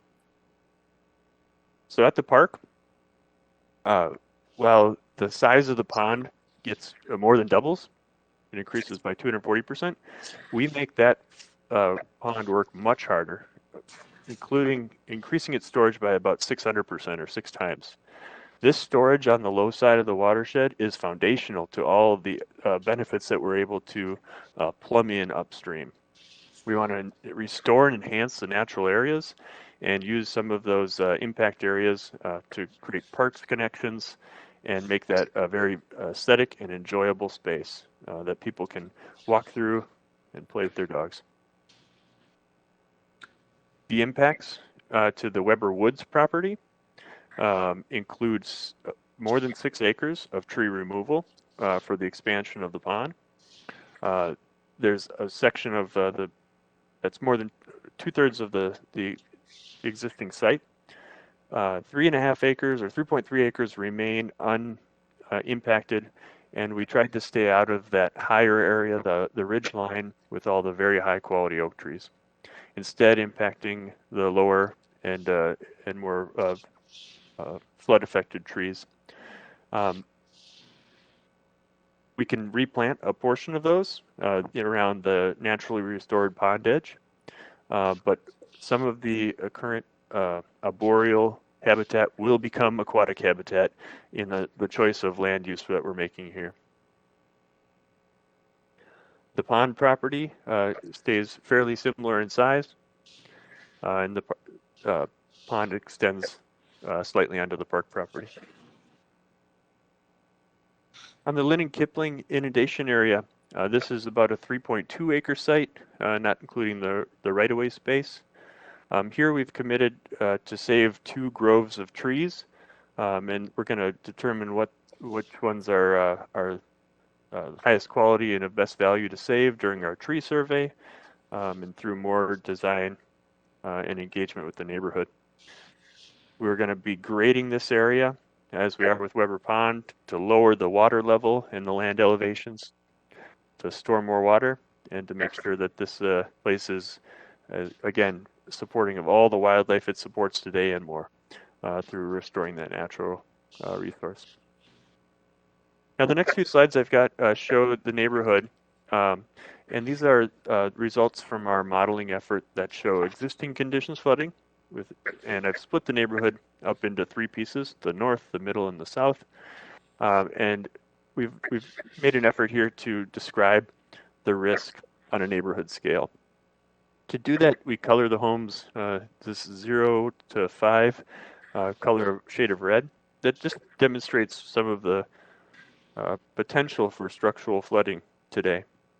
Now, when I have conversations with folks in the neighborhood, they know their number. They know which number of risk that their home classes out on these. And every time I meet with someone, I mention, we don't have actual survey data for your home. We made assumptions to get this. And we did it in a way that, on average, we feel like it's a great tool for neighborhood-wide risk comparisons, but it's not great for on a home-by-home. So I've had conversations with some homeowners, and where we actually compare the existing and the proposed flood elevations directly to surveyed elevations, or we try to get a good sense of it based off of other known points. And it's been fairly instructive. Some people have realized that their risk is higher, and we help work through what that means for them. Others, the home has been rebuilt and just doesn't exist in the same form today, or that the house is lower. So I just wanted to note that here as well, since we're presenting this for the public and posterity. Those individual conversations, and I invite them all the time. We have those technical support conversations that really help people move forward to understand their risk and to reduce their own risk. It's not just the infrastructure side that's coming to help. There's a lot of practical actions that homeowners can take to reduce their own risk. So we'll flip back and forth here on what the bigger option looks like in terms of benefit for the north side of the neighborhood. One thing to notice between Monterey Lynn, between Kipling and Grimes, right now there's essentially uncontrolled surface flow between those four streets, west to east. We remove that between the Kipling and Grimes section with the larger or the bigger option. It still remains, but at a lesser rate between Monterey and Lynn. And the Lynn and Kipling inundation area, you can see it spills its banks and is causing flooding in nearby neighboring homes here in the existing. That is significantly reduced in the bigger option. The risk that remains is generally the type that infrastructure cannot control, and that's backflow through sanitary sewer systems or inundation of groundwaters. And again, we've got a lot of practical advice that we have through fact sheets and conversations that we can provide with homeowners on how to continue to reduce that risk. Ross, can I interrupt for 1 second? Please. Can you on this map, maybe with your cursor, show us where the new pipe that takes the water from Open Space 5 between Lynn and Kipling over to Weber Park? Right. So there in the model, and unseen on this, there's a box culvert that we're planning between Kipling and Weber. This is in replacing the existing pipe that's in there. We're extending its size so that it can carry the normal flows, and then during the very high flows, it provides an outlet that doesn't require the flow, over homes and through neighborhoods. Can you do the same thing on the previous slide?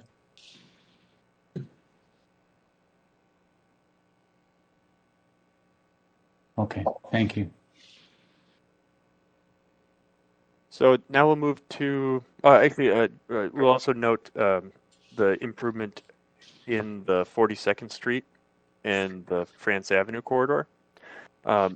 The current system right now flows east out of the city, essentially uncontrolled during our largest storm event, the 1% probability event, for dozens of hours, or maybe a dozen or more hours. And this essentially removes that uncontrolled outlet. So there is benefits that accrue downstream as well. And that's an important note to say that we've also engaged partners in the community during the planning, the cities of Minneapolis and St. Louis Park, Avail Academy and Susan Lindgren School, and all of them were game to test ideas that related to their properties to better understand the risk, the inter-community risk. And I think we're doing good here for more of a regional flooding issue when it comes to our downstream or our output.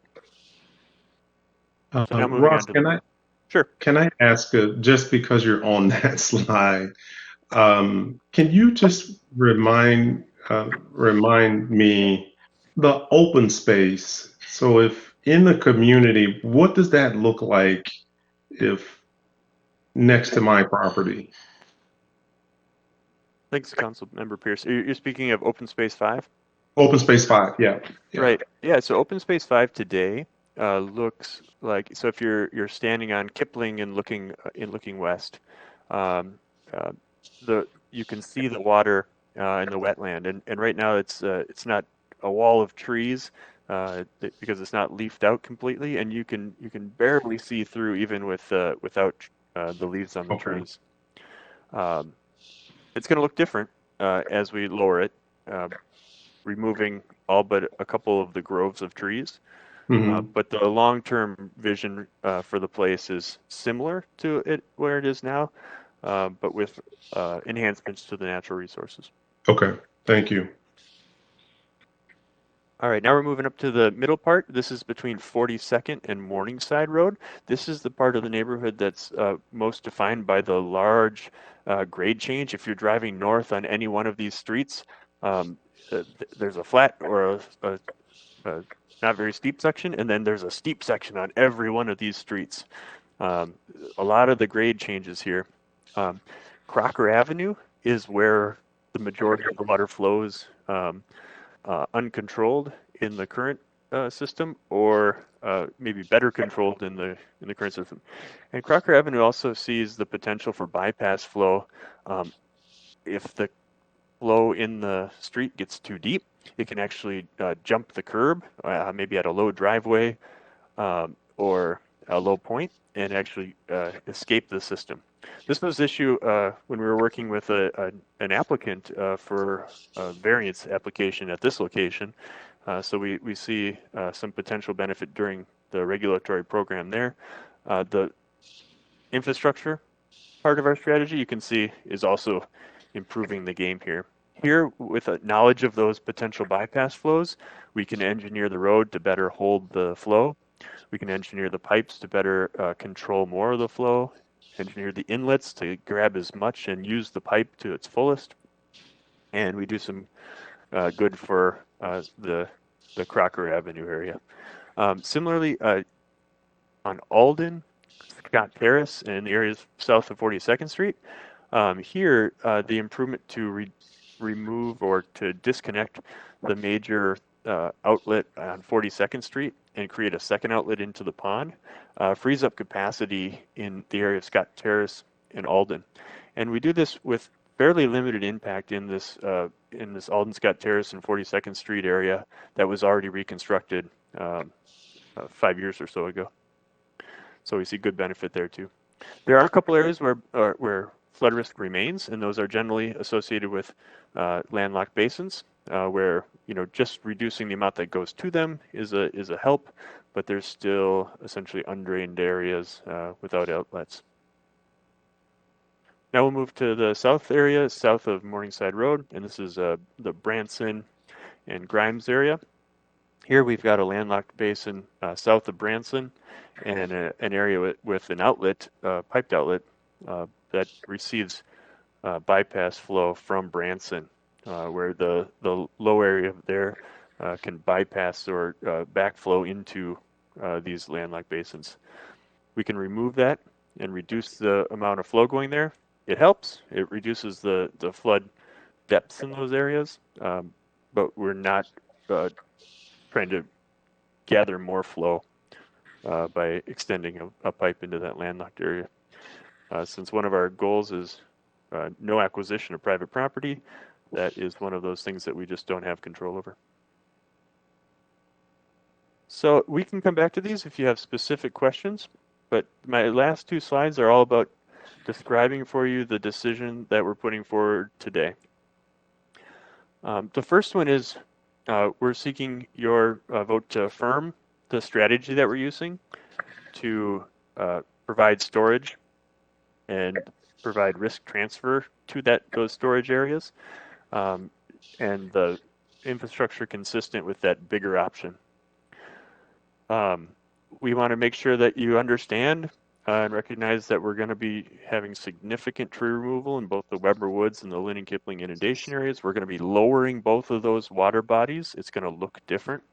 That we're going to take the opportunity to restore those natural areas in both areas and leave it better than we found it. And then we're going to consider a smart infrastructure approach where we're going to be further lowering Weber Pond with a predictive pumping system. As we work through the design, we may be bringing other things to the attention of neighbors or to your attention.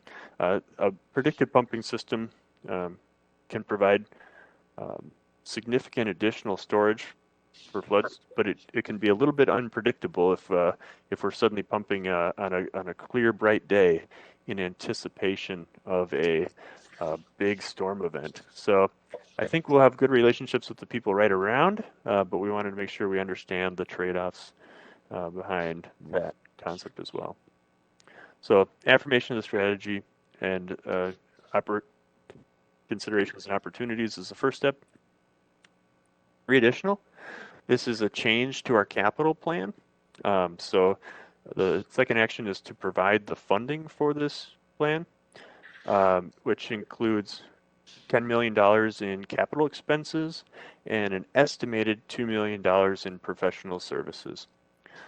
We've split those out into 2 or 3 years, and we've summarized it in a revised form for the this capital improvement plan item. We're seeking your approval to have the city manager authorize a scope of service for design. That would kick off in the next week and run through early next year to get this into a form where it can be bid. And that would be with Bar Engineering for the cost of $1.204 million.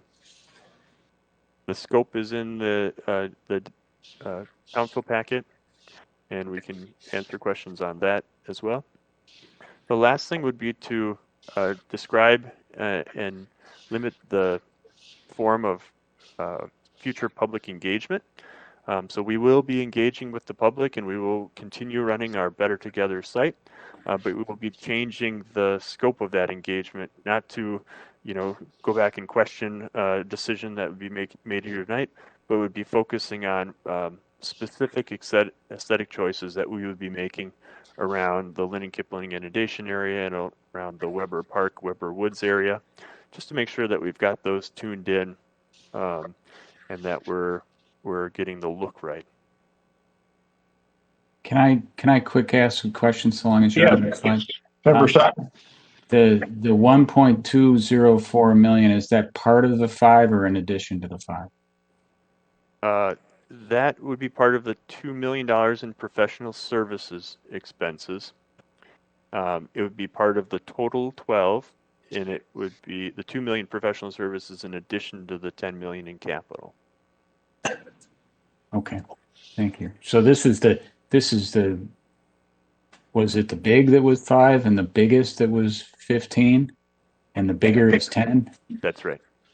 Okay, all right. So it's in addition to the 10 million is basically the point, along with some other professional services. That's right. Okay, thank you. All right. Now I'm going to attempt to stop sharing my screen. So Mayor, we'd be available for any questions you may have. Yeah, I think Member Staunton was heading in the direction of source of funds. What are they? The source of the funding for this project is primarily the stormwater utility. We have identified in the capital improvement, the revised CIP form, some nominal funding from the PAX fund for trail improvements, and then from the park construction fund for any over and above park improvements that really don't slot under a flooding or a clean water purpose. The majority is under the Stormwater Fund. Finance Director Urum has run a rate study. In this project fits within the rates that you've previously seen. Okay. Consideration with the storm sewer rates, and those were 8% a year that you've seen over the last couple of years. So it's consistent with those rates you've seen recently. Okay. All right. Well, I was also sitting here thinking we'd asked for some of this funding from our local option sales tax request with the legislature and got turned down on Weber Woods. But the state also has $8 billion coming its way, and maybe the state ought to be thinking about a big bonding bill. There's all kinds of pent-up demand out there. But we can hope for that, but at least we know we've got a way to do this work financially and make sure that it's not too hard on people's pocketbooks. So that's good. Other questions for Mr. Bittner? And I just would comment, it's really some extraordinary work that's been done here. I just can't get over the quality of the work that was done and the comprehensive nature of it. Really applaud you for that, and everybody that was involved in it, the whole team. So anyway, Member Jackson. Actually, would like Member Staunton to continue his questions. If that's he had his hand up as well. You go first. I asked Chad if can you put the interactive flood map up on the screen? Yep. So we've got this great tool that the engineering department has put together that shows kind of parcel by parcel throughout the city, basically the flood risk. And So this is yep, is this what you're thinking? This is a version of it. right. Maybe not. So I assume the red is places, this is kind of like the map that Ross had up, right? That shows the places where there's flood risk is higher is in red and deeper red is higher yet, right? Yep, this is the 1% chance storm event where the flooding happens. The darker shapes is actually that Kipling area and Weber where there's water underneath. Sure. So then can we trace on here where this pipe between Kipling and Grimes is going? I can do better than that and show you right where it is. It's right there. It's this one here. So those were the two residents that were concerned with the construction impacts. Ross and I met with them last week. Did you? Had a really good conversation of what their concerns were, what they value of their property. Yeah, so part of the reason I wanted to bring this up is, I think this is a terrific plan. I really admire the work that the staff has done and that the flood reduction task force did. And we've gotten some, at our work session, we had a couple of members of that task force who spoke very eloquently about the need to do this and how it's going to improve things.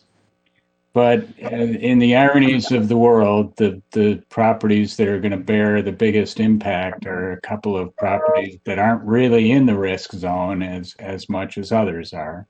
And they're those two properties that you just talked about. And I get that we get to do it because we have an easement and there's a pipe there already and we're changing that.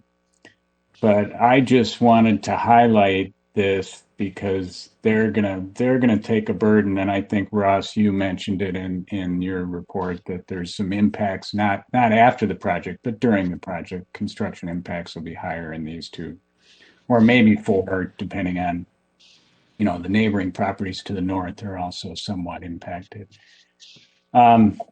So what I just wanted to do, and I'm glad to hear that you visited with them and had a good conversation, but I wanted to say, out of a $12 million project, I hope that we're willing to invest whatever is necessary to make sure that we're giving these folks everything they need to make the impacts as small as possible, because this is the way the world works sometimes, is they're going to end up with the sacrifice for their neighbors to be in better places when they technically don't need it right now. But I get we'll all need it eventually and we're all tied together. But I just wanted to highlight that and make sure that we're kind of making double the effort with these property owners to do everything we can. And if that means a little more expense, then I'm all supportive of it. So that was the point I wanted to raise.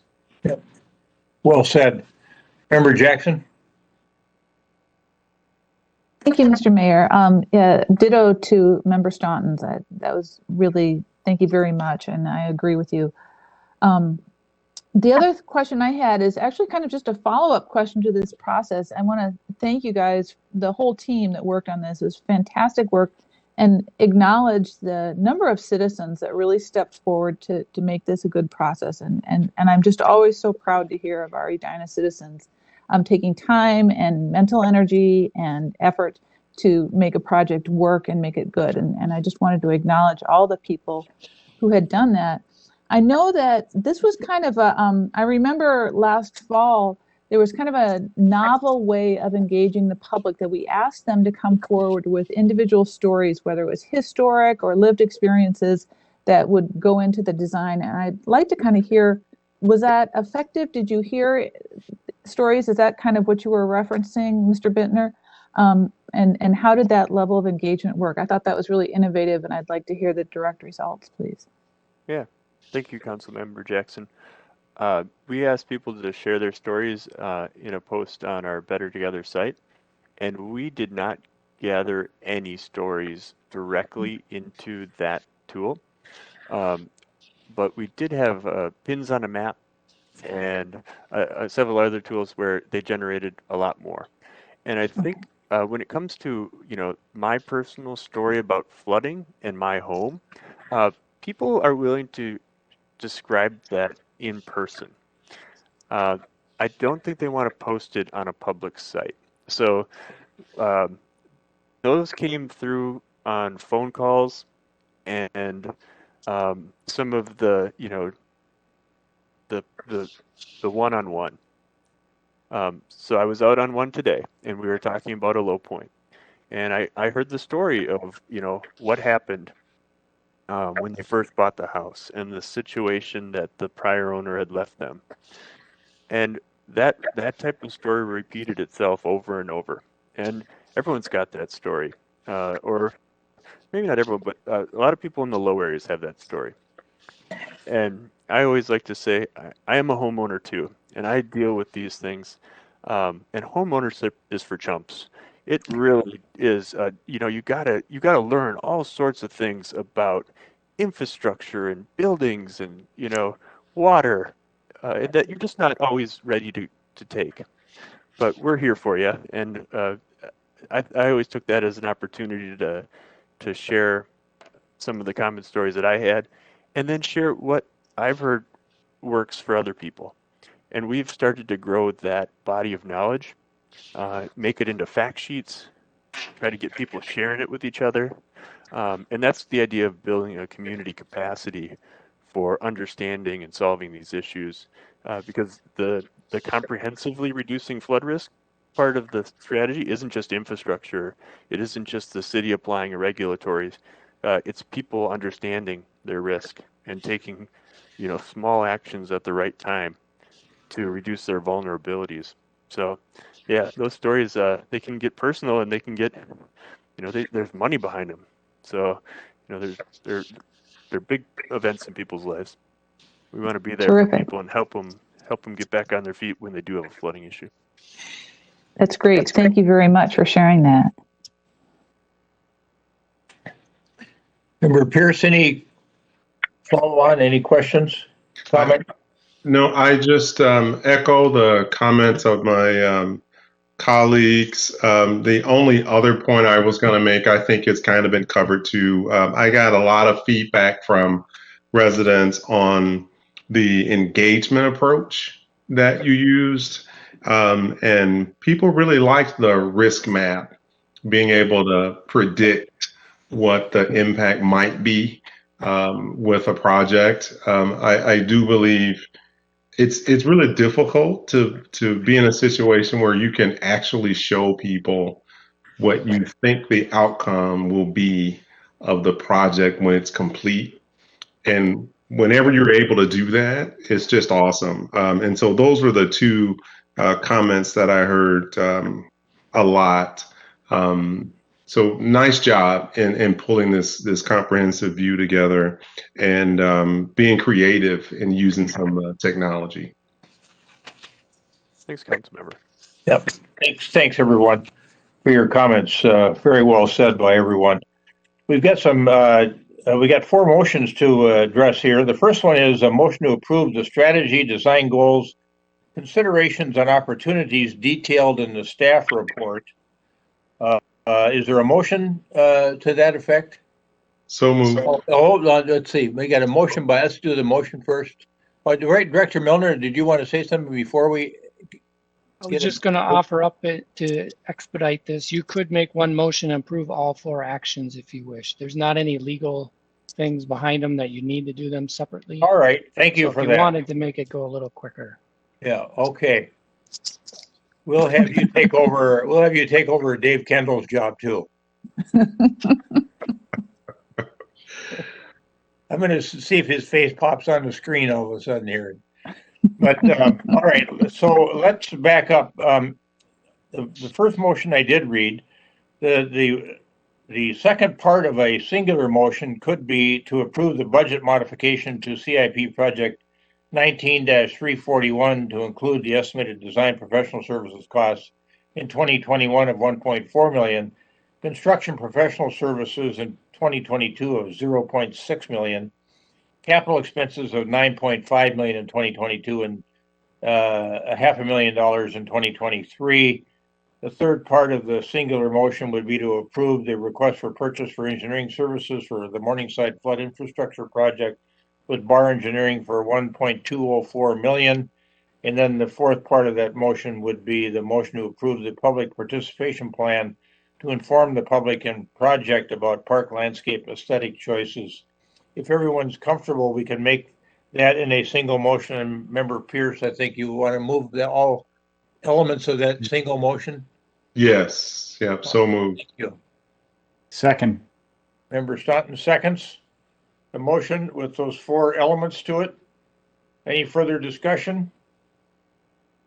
Roll call, please. Clerk Allison, with respect to the motion as stated with the four subparts.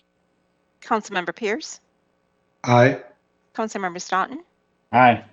Councilmember Jackson, Aye. Mayor Hovland. Aye. The motion's approved and all four subparts are approved. Thank you for that comprehensive presentation. Thank you. Yeah. Thank you, Mayor, members. Yes, thank you, Director Milner, for leading that team. And Jessica, if you're still on the call, thank you too. All right, now we got a couple of sketch plan reviews. And look at that, Clerk Allison, she's got us almost right on schedule. The first matter Director Teague has, he has both, I guess Bill Newendorf has the second matter. Director Teague has the first one with regard to a sketch plan review for a potential project at 4630 France Avenue. Director Teague? Thank you, Mayor, members of the council. I'm going to quickly share my screen to tee this one up. So this property is located, it's just south of the 44th and France Commercial District. Property highlighted on the screen. It is a single family home currently zoned R1. Immediately to the north, there's property that's zoned PRD2. It is a development that accesses off of France and has 4 townhomes attached to it. And to the south of this property, there are duplexes zoned R2. That's the hatched area here. What the applicant would like to do here is tear down the existing single-family home that's in a rather poor state of repair and build something similar to the north. It would be 2 villa-style homes that would access off of France with a shared driveway. They could shift this development or the structures a little bit to the north to meet the front and rear setbacks. They would need a variance to the north setback to have a similar setback to what's there today. So this request would require a rezoning similar to the properties to the north. I will stop there. Jeff Zebarth is the applicant, and he is here for just a brief description of the project, and then you can offer feedback. So with that, I would turn over to Jeff Zebarth. Thank you, Director Teague. Mr. Zebarth, welcome. Yeah, thank you for your time tonight. That was a pretty good explanation. It's a property that I think could have some increased value in putting 2 smaller homes, 2 villa-type homes.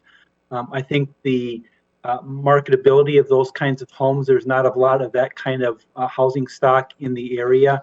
There are some townhomes that are directly north, as he mentioned, as well as located nearby. So I think the opportunity here to increase sort of the density of that property, as well as sort of a different style of housing stock that would be provided. And that's pretty much the summary of what I'm looking at there. All right. And council members, I see there's several different options here, Mr. Zebarth, in terms of design style. Council members, who would care to lead off on their comment? All right, Member Pierce? Yeah, I really just had one question regarding market value of those 2 properties in their finished state. So what would that projected market value be? The market value would probably be around $1 million for each home. The property itself now is listed at $400,000 for sale, so the land would be 400, and then you divide that prorate for each home. So that would be the targeted price point for each property. Thank you. Member Jackson? Thank you. And these would both be for sale then with a shared easement on the driveway, is that correct? Correct. Okay. How far is this from, do we know, this is sort of a general question for everybody, from where the bus rapid transit stop might be? Would that be on 44th or would there be one fairly close to this? Do we know?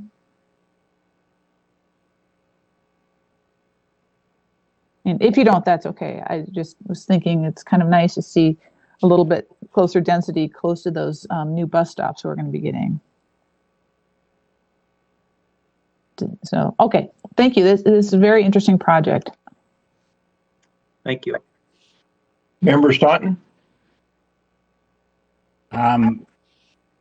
Do you know how far the properties on the buildings on the property to the north are from the setback, you know, from the property line? Are they set back a long ways? Are they tight? What's the? I believe the property to the north, the side yard setback is around 7 feet. Is that right, Mr. Teague?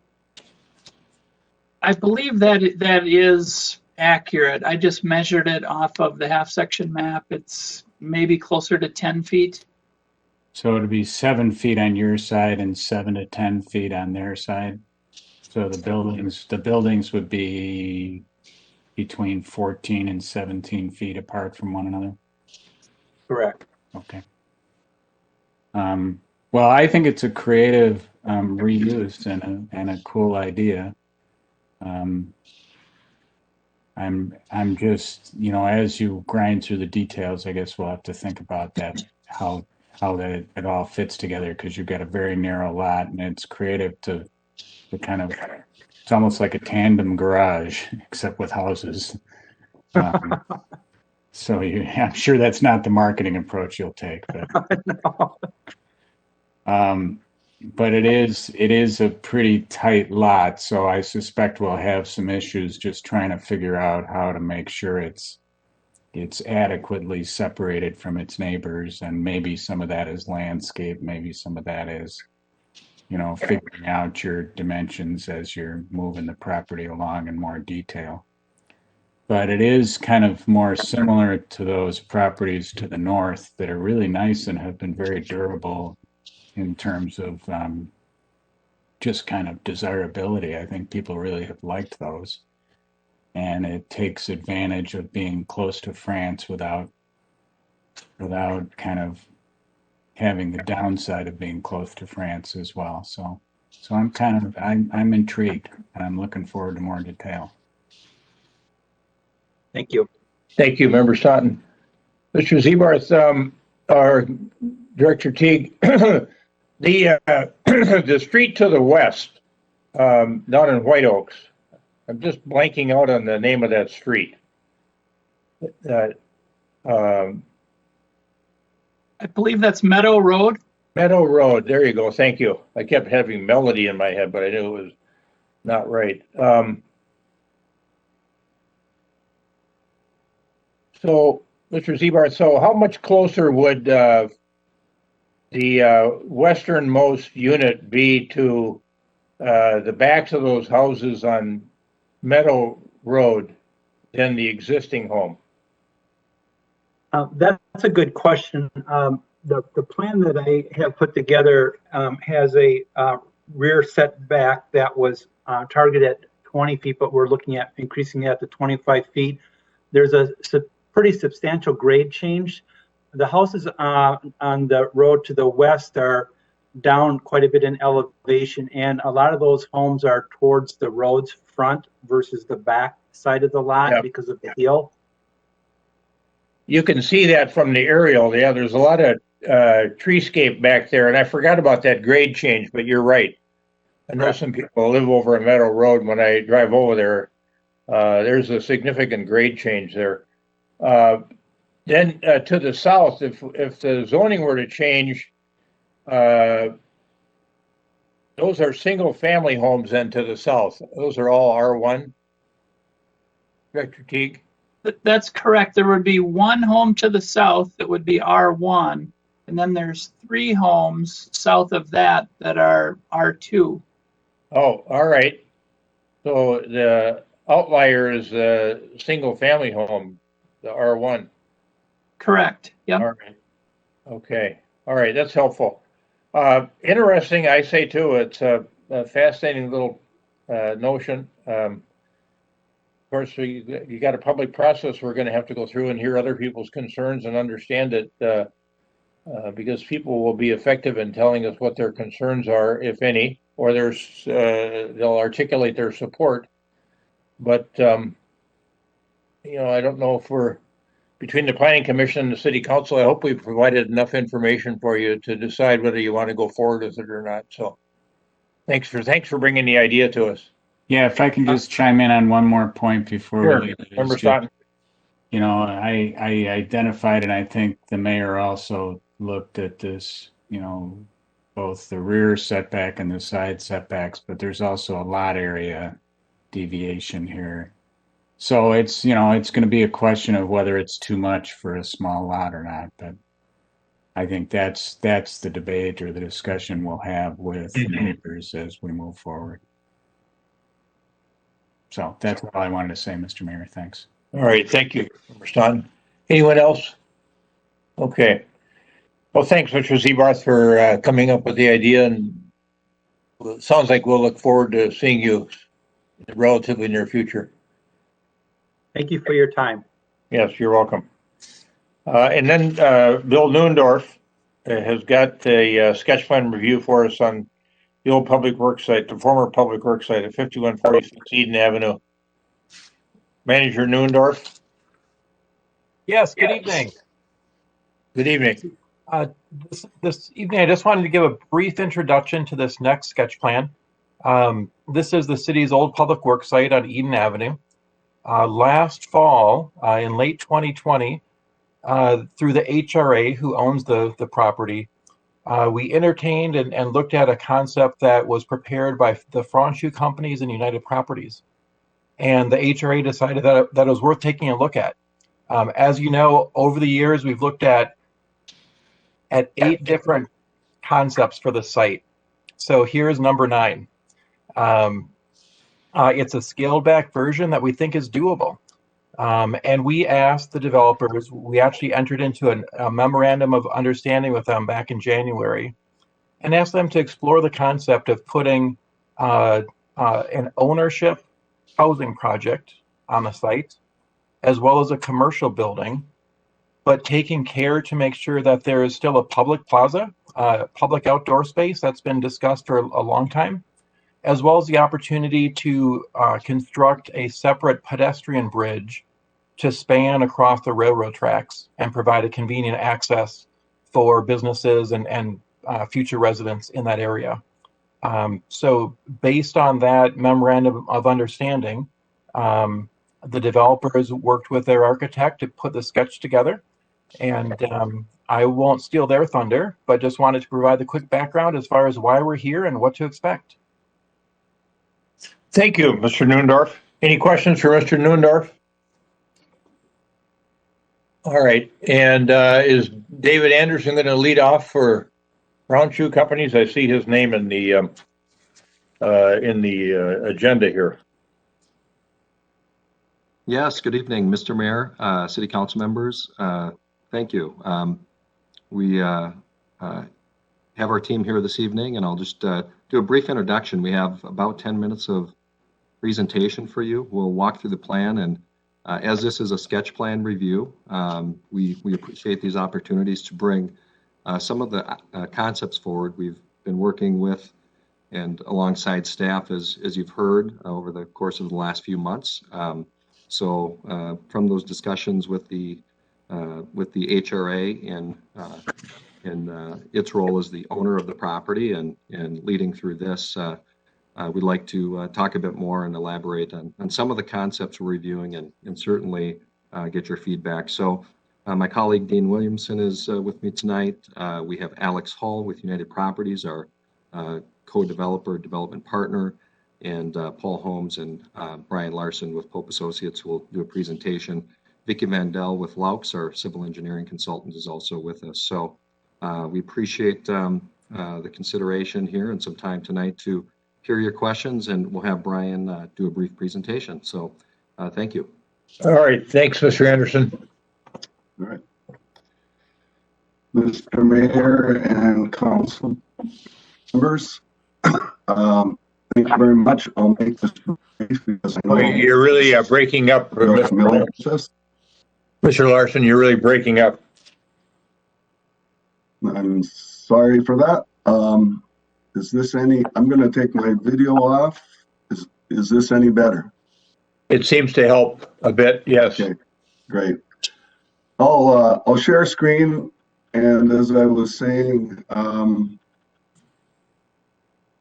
I know you're familiar with this, but for the larger public, hopefully we can walk through this quickly. The project site, as you know, is center in Grandview, and what's different since the last time we talked to the HRA is that there is a roundabout plan for this intersection of Arcadia and Eden. The site's a critical one in Grandview as it offers opportunities for pedestrian connections east and west across the south end of the site and north and south along the east end along Arcadia, and across the north with the idea of this pedestrian circulation. There's 4 components on the site, and running from the south to the north is a medical office building at the south.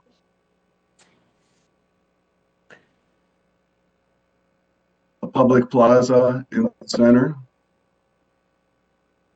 Senior co-op towards the north. And finally, that pedestrian connection connects to the Brookside ramp at the very north end. The site drops 35 feet from north to south.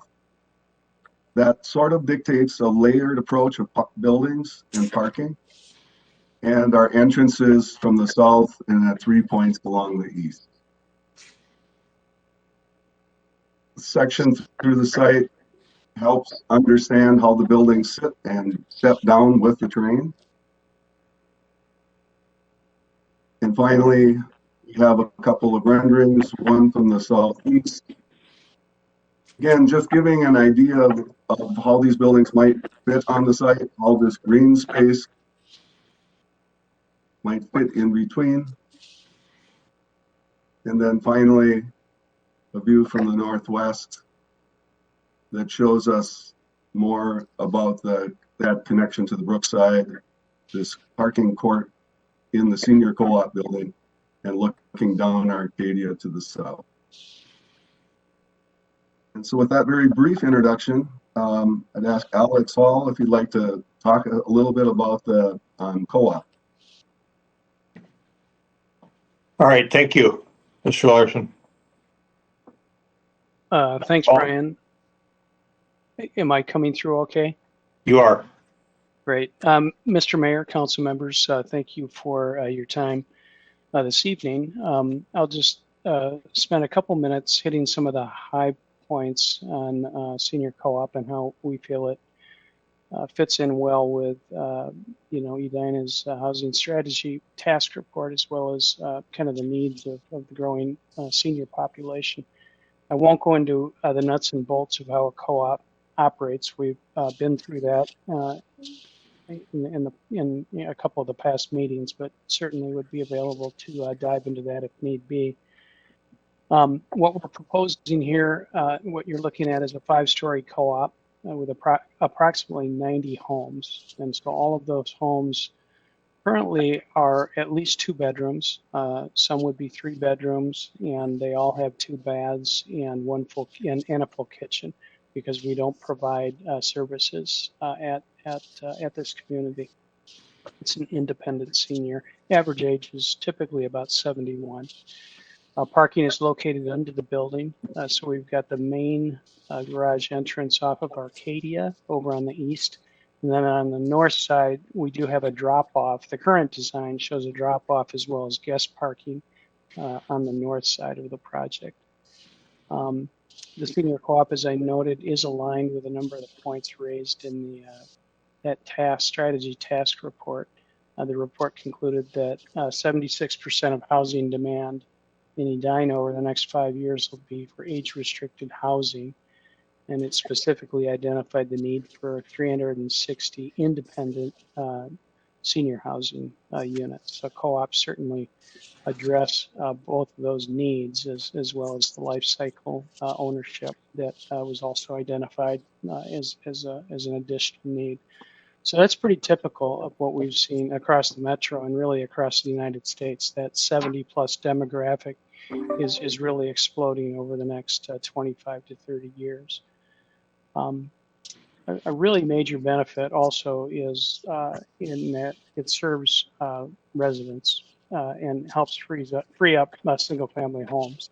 So these older residents who have raised families and have family members and friends in the community are looking for an alternative when it comes time to move out of their single family home. And they'll typically stay in those homes longer than they normally choose if there's not a good alternative because they don't want to leave the community. So this is a great option for those looking for a for sale and a multifamily alternative, low maintenance alternative. And that housing turnover often brings in younger families with school-aged children. So also potentially good for the local school system. One issue that came up both in the neighborhood meeting and may have been raised briefly in the planning commission meeting was traffic being a concern. And it's worth noting that, as far as multifamily housing options, a senior co-op is really the least impactful use that could be developed. We've done a number of traffic studies, and our co-ops generate approximately 3.7 trips per day per unit, and that compares to apartment buildings at 7.2 trips and condos at approximately 6 trips per unit per day. And they'll also avoid peak rush hour traffic times as well. And I would conclude in just mentioning that the community will include a number of affordable homes as well. So we're currently discussing 10% affordability, and those details have not been finalized, but that is an ongoing discussion with staff in the city as well. So with that, thank you for your time, and I'll turn it back over to Dave, who I think will touch on the medical office building before we open it up for discussion. Thank you, Alex. And Brian, if you could turn to the view with the image from Eden Arcadia, and just the quick overview of this building, 3 stories. Of course, we're bringing this building up to this intersection. There's been a lot of planning and design around the modifications to Arcadia Avenue, widening and reorientation of that street, of course, and the roundabout installation that was mentioned earlier. So working with those variables and the planning and the setbacks, we really envision a building with a significant presence. 3 stories, approximately 40,000 square feet, floor plates sized and adequate for single tenant and multi-tenant use. The real point on the vision here with this building as it evolves and as we think about it really is to tie into the health and wellness and vitality concept and theme in Edina. And when we think about the Grandview District particularly, we think about the potential and the opportunity for that modern healthcare delivery model in the system. So we're extremely excited about some of the partnerships, some of the creativity, and some of the community values that can be achieved with this facility. The proximity to nearby housing and residents, and we know the daily traffic of folks coming to this area to do their retail everyday shopping, whether it's groceries and errands, dining, and those types of activities that are in the Grandview District. Again, this is an economic engine and driver, in certainly in a market and an area that people rely on for their day-to-day service. So we're excited to evolve the thinking and some of the partnerships and opportunities that this represents. Just a quick note on parking, because I think this may be an important topic as we think about the parking. Is the facility is served with a structured parking facility. However, we do expect with the pedestrian bridge that crosses to the Brookside parking ramp, that will be a resource and be available to employees, staff, and others to also provide some parking capacity of the site. We think a use like this unlocks the potential to put that to use, and again, which we have not touched on and can talk a bit more about, is some of that pedestrian connectivity that we see in and around the site. So that's just a bit on that particular element of the site plan. And Mr. Mayor, that would conclude our presentation. We're happy to discuss and answer questions. All right, good. Thanks, Mr. Henderson. Certainly any council member could lead off. I wonder, you might want to have that southeast perspective up there, the Pope Architect slide that, yeah, that one, that might be helpful to people. And I've got Ron Anderson's comments here. I could start out by giving his comments for sketch plan. So if are my colleagues comfortable with that? Should I indicate Ron's? That's a great idea. Provide Ron's comments first? Okay. Yep. So he says it's a good use of the site as an age-restricted co-op. It's a missing piece from our housing puzzle. Contributes both to the lifestyle unit consideration as well as affordable housing. The mass on the site seems acceptable to him, especially given other proposals, and will not contribute to the potential of traffic congestion as other proposals might. The same is true of the medical building component, given assumed hours of operation. And then his attention is drawn to the public space aspect of the proposal. Given the considerations granted to the development team, that space is deserving of design, even expansion, which can create value to the immediate and extended community. A band shell, a play area, outdoor yoga, a water feature are a few of the possibilities which come to mind. Just another large lawn seems to miss the mark. And then with respect to the buildings themselves, unsure as to what stage this design work is at, but the elevations to him are unremarkable, and I would say the same thing. This is an opportunity to create a neighborhood, not just another same look multifamily structure. The design team can create a better look for sure. It's not asking for much. So those are his comments, and if you want those in writing, I can forward those on. Scott Neal's got them too, but I could forward those on. But I think you get the gist of what he was concerned about. Others, I'm tending to lean towards Member Staunton, who was on the original team that looked at this and created the framework, and get his comments early on. Member Staunton, would you be comfortable going next? Sure.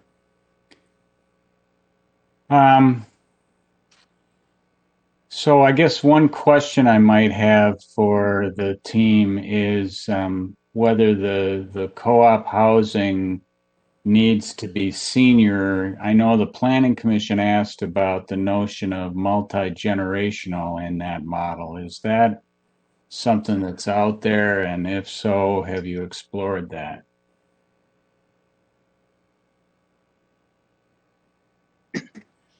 Would you like us to answer as we go? He's positing that question now, Mr. Hall. If you would answer Gotcha. that, please. Thank you.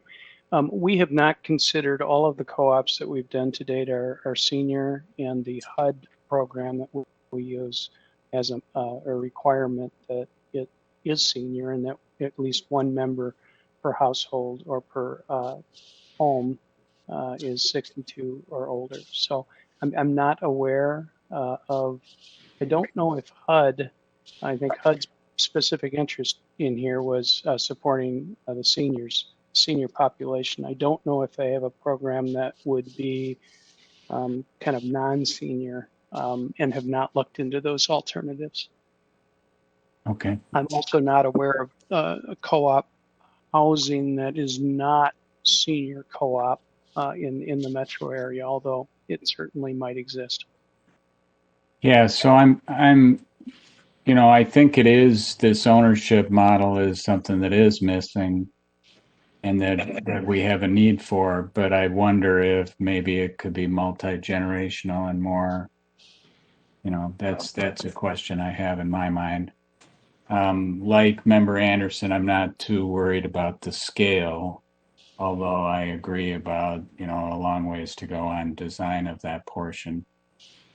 But I was really, you know, I had a chance to listen to the Planning Commission comments on this and was particularly struck by Commissioner Bennett and Commissioner Miranda's comments, in part because they've been involved in this process for the last 10 years. Commissioner Bennett participated robustly in the whole Grandview effort, and Commissioner Miranda was on the Transportation Commission when the Grandview Transportation Study was completed. And I kind of shared their uninspired reaction to this. I think, you know, one of the things that I was focused on in this plan is the notion that this side of the railroad tracks would be a destination companion to the convenience retail on the other side of the tracks. And I don't feel like this creates any kind of destination. And I have to say that the more I look at it like this, the medical office building seems out of place with this. And I'd prefer to see something that would attract folks. Maybe that's a hospitality, maybe that's retail, maybe you know, it just feels like this plaza ends up just being an empty yard, and there needs to be some reason for people to go here. And, you know, whatever happens here, there's going to be a corresponding redevelopment of the building on stilts, as we call it, across Arcadia from the bottom of the hill there. And so I'm uninspired by it. You know, I recognize that we may not be able to do a community center here, but it still could be more of a destination, more of a gathering place. And it feels like, you know, I think folks said that it was feeling just like another suburban area with separated uses. And so if medical office is going to work in here, it feels like it needs to be more integrated. But I'm skeptical of the use as it lays out in this model. And the surface parking, it just feels like it doesn't hit the mark. I'd say the notion of co-op ownership housing is good, and there's a beginning of some connectivity with the pedestrian bridge, but beyond that, I'm uninspired. All right, thank you, Member Staunton. Member Pierce? I don't know if I want to follow Commissioner Staunton or Member Staunton. You sound uninspired by it. So I had a couple of comments. One, the co-op idea, definitely like that. I would want to hear more about affordability. Kind of similar to Member Staunton's comments. I was actually, though, maybe looking at the other side of the coin on that. We had looked at proposals that were more expansive, had a lot more going on.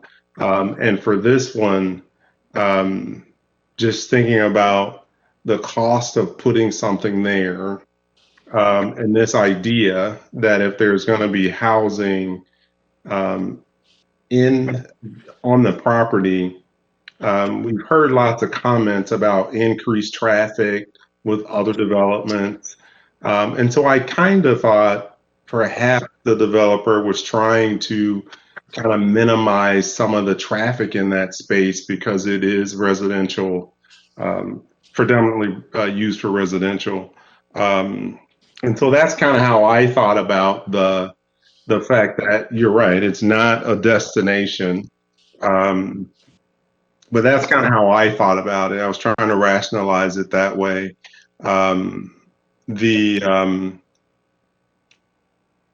thought with some of the changes that we're making on Eden Avenue, being able to promote more of that pedestrian traffic along that street.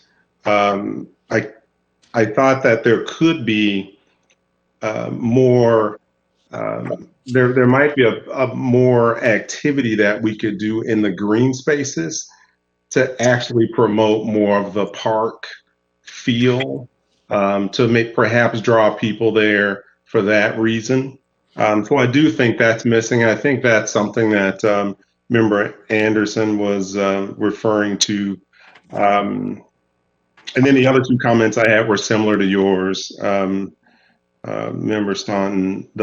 We heard a lot of feedback about multi-generational living is what really helps maintain the vitality of these communities. And so that's really rather than potentially having multi-generational living throughout the year, are there ways to use those green spaces, whether there be parks or things like that, to bring some vitality to that space that actually isn't there for retail purpose, is kind of how I thought about it. And we have heard a lot about, from a services standpoint, being able to do something with our community center, our senior center there. And so that piece, I still would like to see us be able to upgrade our current senior center area. And so in my mind, whatever we would approve in this space would have some element of being able to provide services like that. But I understand this has the other element of the medical center. So that my only other ask then would be other services. Is there some way that we can incorporate that as well? Thank you. Mr. Mayor, could I? Yes, go ahead, Dave Anderson. Thank you. And Brian, if you could pull up the view of the floor plan of the south building and show the parking. So most of the parking for this use is under the structure. So you see that main level coming off the Eden entrance roundabout will be under the building, and actually the second and third floors of that building in this design reside above that first level of parking. What you see and we refer to as surface would be the top level of the deck, and that is to meet the amount of parking that would be necessary for medical users to view, to have sufficient parking for customer needs and what have you. But it is a upper level of a structure and surrounding. So that, just for clarification, but we would certainly see some potential for some uses that are community-centered, and I'd say community-centered uses. So this entrance point, as you see, that lobby entrance, could that be an active space, such as a cafe, some other kind of service to the community to draw people in to gather? It's a interesting location for that, and through some design and so forth, I think there's certainly an opportunity there. But we're thinking about this building to be really a center for health and wellness. And so some of those uses would not be what you'd say are traditional medical office. So we just want to make mention of that there could certainly be those types of traditional practices, but it could go much beyond that, and we'd be interested in what some of that potential may be.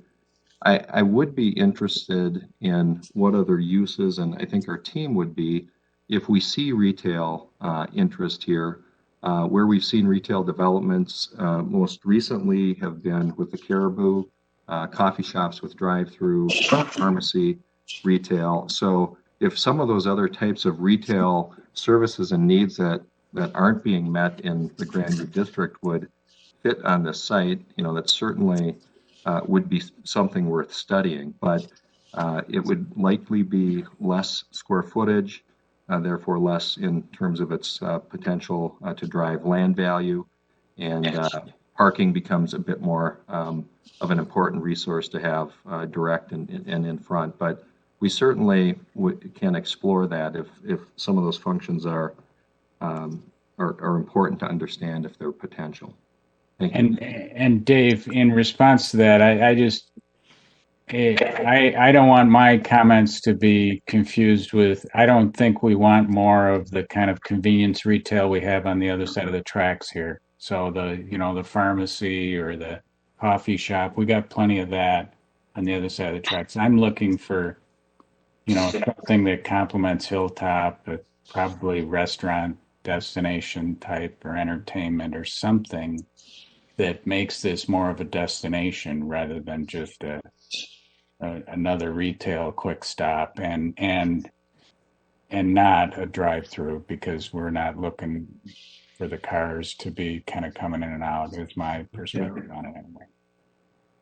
And just to clarify where I was going, it's the last comment that Member Staunton made. So services that aren't driving up more traffic, more car traffic. And so when I'm talking about services, it really would be how can we use those green spaces to bring people there, whether it's they're walking dogs or cycling through there or what have you, to bring, if it's only going to be senior housing, 71 and older, I think is what you said, average age at 71. If it's not multi-generational living, then can we bring some of that vitality there in those green spaces throughout the year? That's where I was going with services. Thank you. Member Jackson? Thank you, Mr. Mayor.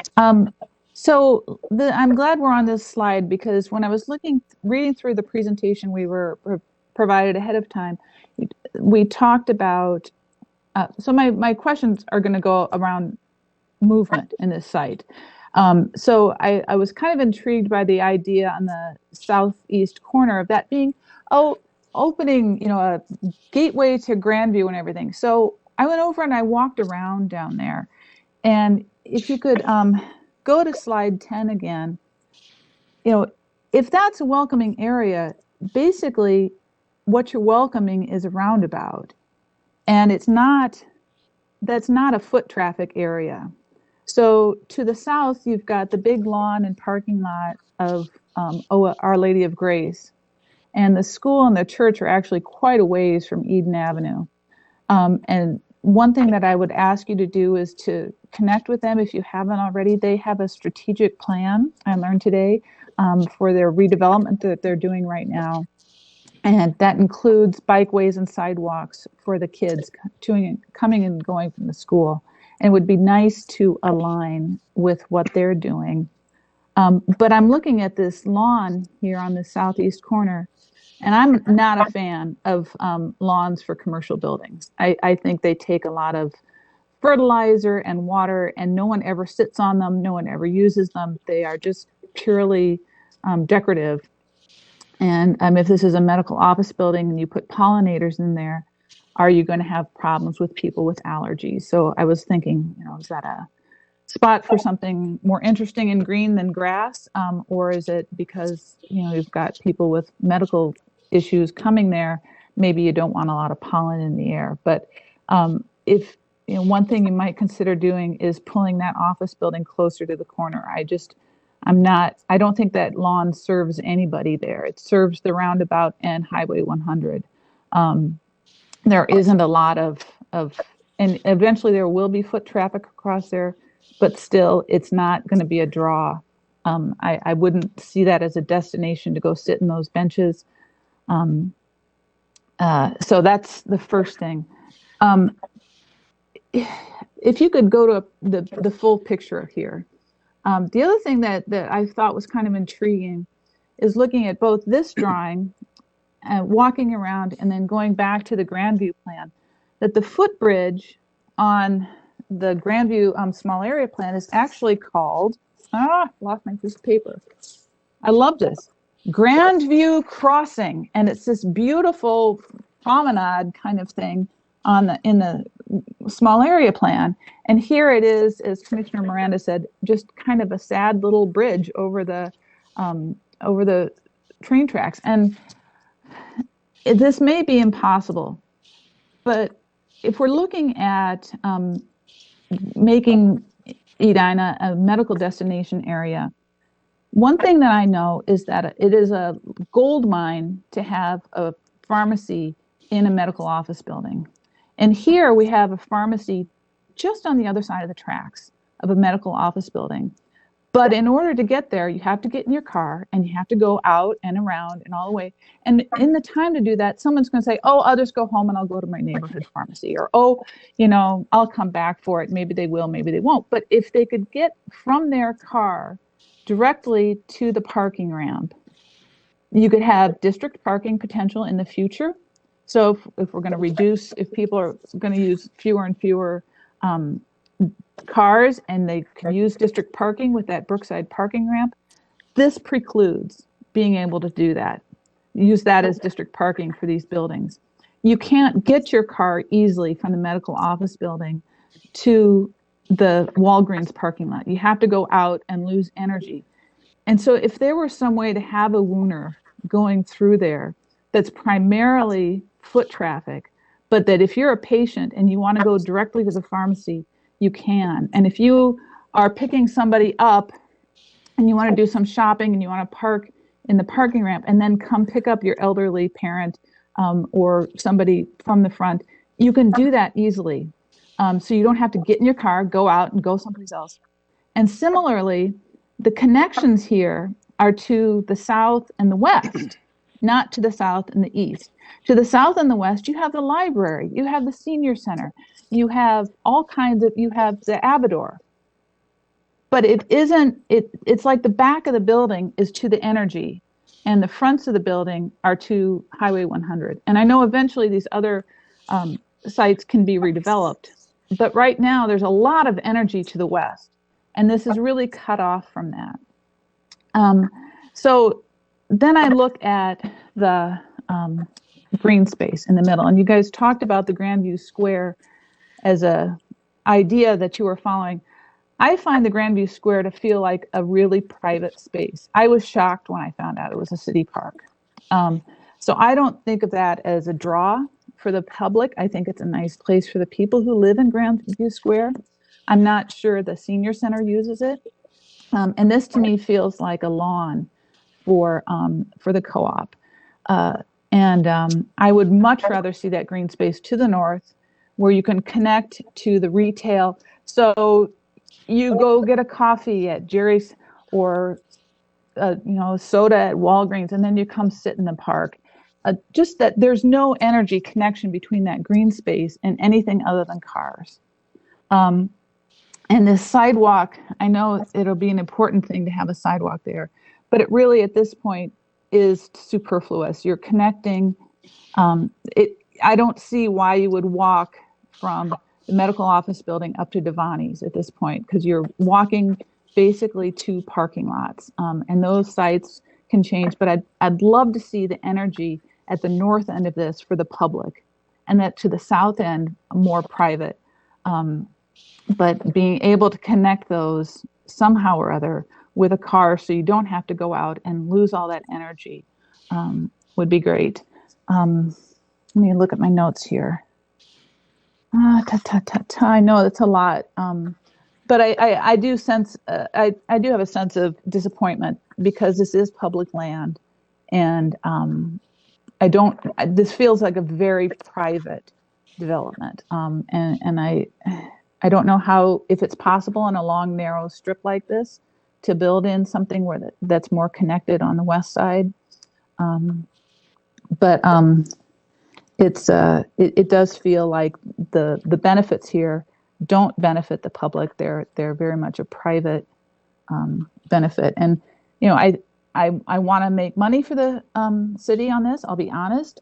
This should be a nice piece of property that will benefit us financially as well as socially, but it has to be a balance.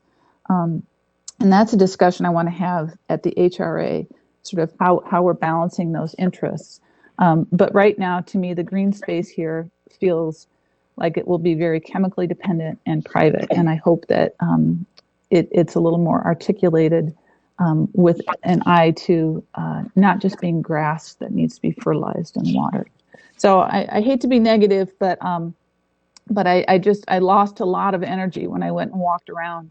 And it seems like this is serving cars and not people. And this is too central a location to have that sort of loss of foot traffic and inviting feeling. So thank you. Mayor? This is just another example of what are we on now, Bill? Iteration 8 or 9 of the frustrations of trying what? Yeah, this is number 9. Yeah, number 9. It's like Groundhog Day because we originally had the idea that we needed to have public and private uses on here in this 3.3 acre site because we thought that private uses would help pay for the public uses. Well, we've been disabused of that idea about 3-4 times. And so we've looked at public uses that take more of the space, that take half the space, and then it's in the $40 to $70 million range. And then we've looked at basically site plans like this that have that green strip in the middle, which is worthless. And I think other people have said it a little bit more artfully, but when you think about, as Member Jackson said, Grandview Square Park, it's a beautiful little park over there, but it's a public park, but it probably is bigger than this park, and no one uses that one, so why would anybody come and use this? So it's taken me back to the point of wondering, these uses are good. The senior co-op housing is something we really need, and I think the architecture has a long way to go on it, but it's made me wonder, what is the public use that would work here if we want these other uses on the site? Or why do we want a public use here at all based on what we see? Why don't we just, as Member Jackson said, think about selling the whole thing? And what additional money would we get for it if we forgot about trying to wedge some little public use in there that is nothing more than window dressing?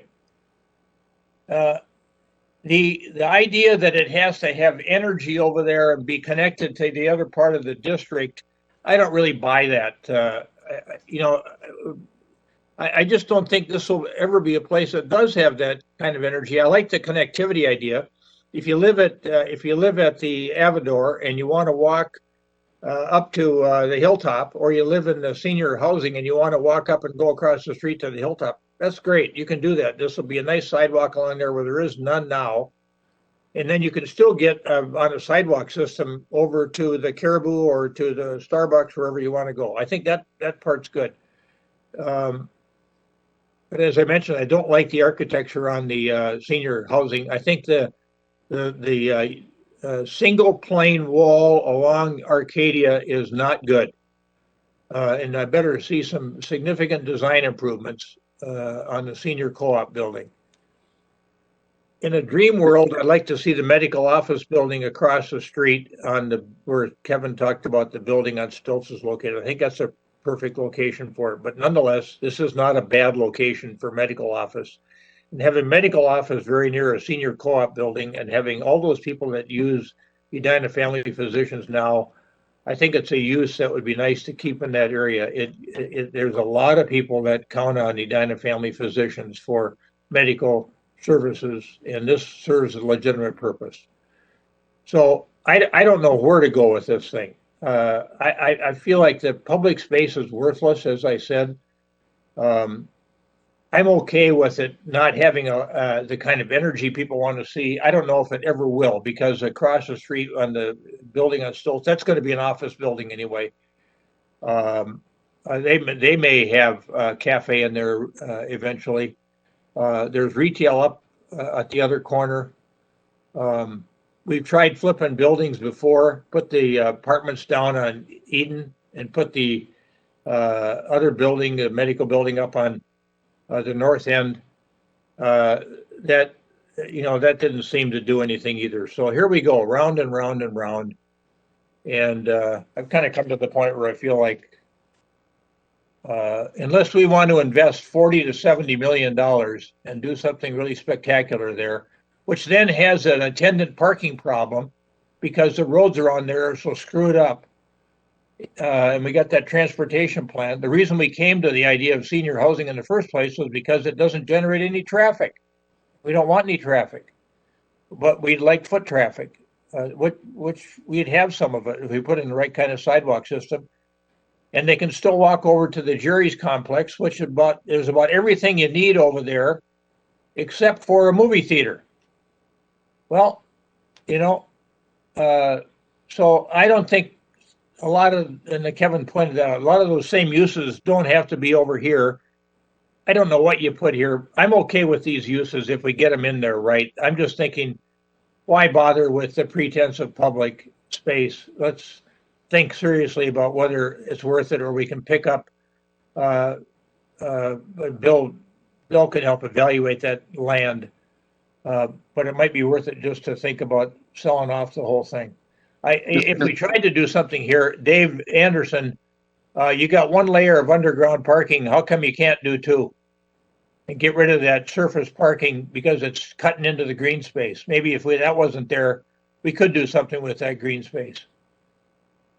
Yeah, thank you, Mr. Mayor. Yeah, Mr. Mayor, if I could, just on a couple of things, and appreciate those comments. And I wanted to address Councilmember Jackson's comments on a couple of points. And I think this will get to some of the points you're making here on space and the orientation of some of this access. But the first one relative to that roundabout, there will be a roundabout, and that roundabout is intended to move traffic through this district. Okay, that'll be a constant traffic flow at all times. So it creates you speak to the sense that creates, it will be very auto-centric feeling.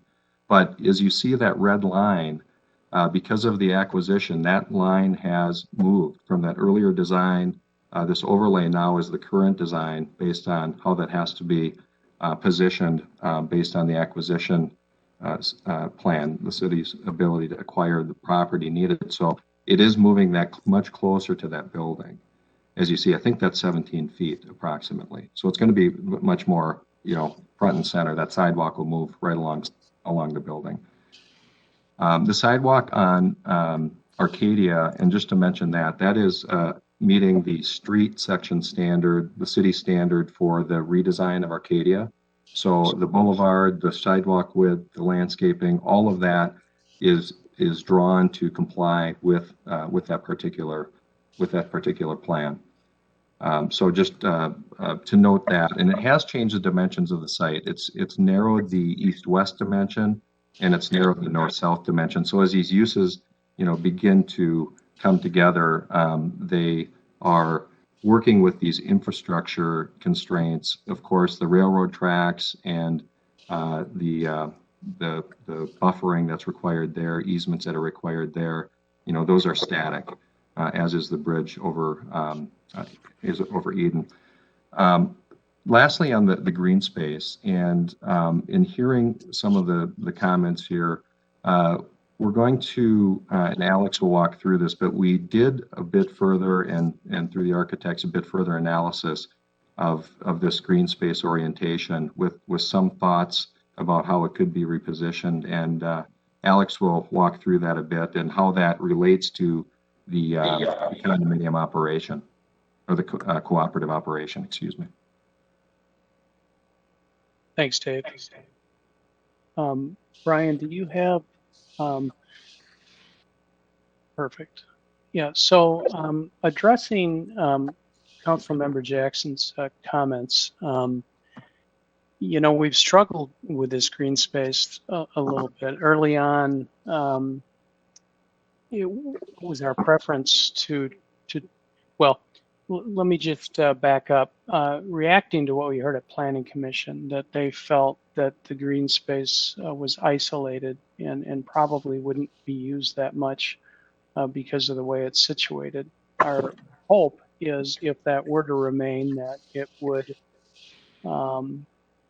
be you know, somewhat energized by any future development to the east, as well as some programming. And so, to Councilmember Pierce's comments, the reason it's open and green right now is we haven't come up with a concept. I don't think, you know, whether it's a fountain, whether it's programmed, you know, through schools. I think all of that remain, whether it's a sculpture garden and is a reason to come down there, all of that is certainly a possibility. And the same goes for the architecture. Just so everyone knows, really all we did was take what was kind of blocking out and took it one additional level to give you an idea of what it could look like. But we certainly understand and hear your comments on the architecture, and that is not the intent. There was not to imply this is what it's going to look like. So looking at that green space, and I'll just walk through kind of the challenges. The plan on the left is the one that we currently have in front of you, and it shows the because of the grades, the entry on the north side for dropping off guests and visitors, and then accessing that guest parking works very nicely because that grade to the north sits up high. If you were to flip it, the plan on the right shows if you wanted to maintain the same footprint in the co-op without losing any square footage, you would have to shift that east wing up a little bit to the north to bring in the circular drive to the south there to meet the fire department's requirements. And then you would access the guest parking from the location heading directly west. The problem we see in this is that it really probably isolates the park. And the whole intent here was looking at the bridge and the idea that there'd be increased foot traffic to have that park closer to that foot traffic. So if you're coming from Jerry's and you have a sandwich, you know, here's a location. I don't have to search for the park in the middle of the development. It's right here, and I can use it. The problem is it tends to become more isolated from Arcadia because of the east wing there. And there really isn't any opportunity to shift that east wing down south because of trying to come in and drop off and have circulation there. So you can see the park is there, but the other issue, two other issues. One is, let's keep in mind that's the north side of the property, and you've got a 4-story, 5-story building, and so that's essentially in shade. So do you want the park there? Is it going to be used? How can you open up to Arcadia? And then the biggest one other challenge that we've been dealing with are grades. Since the site drops to the south, as you pull in to the co-op off of Arcadia, it's a 10% incline to get up to the point where you would drop people off. So you can't even create at 10% at all our buildings. We're putting in some sort of heat system in the pavement because of ice and snow. but you can't even really create an ADA, which is 5%, I believe, a pedestrian exit out of the front here to get you back down to Arcadia, without somehow looking at potentially pushing this building down, which creates issues, further issues to the north. Now you could reduce the footprint of the co-op. You could look at that east wing and cut that down substantially to create more of a rectangular open park to the north. But that's going to come at great cost in terms of loss of square footage and potential feasibility of that co-op. So those are some of the challenges. We looked at that, and that's where we've been struggling making sense of it.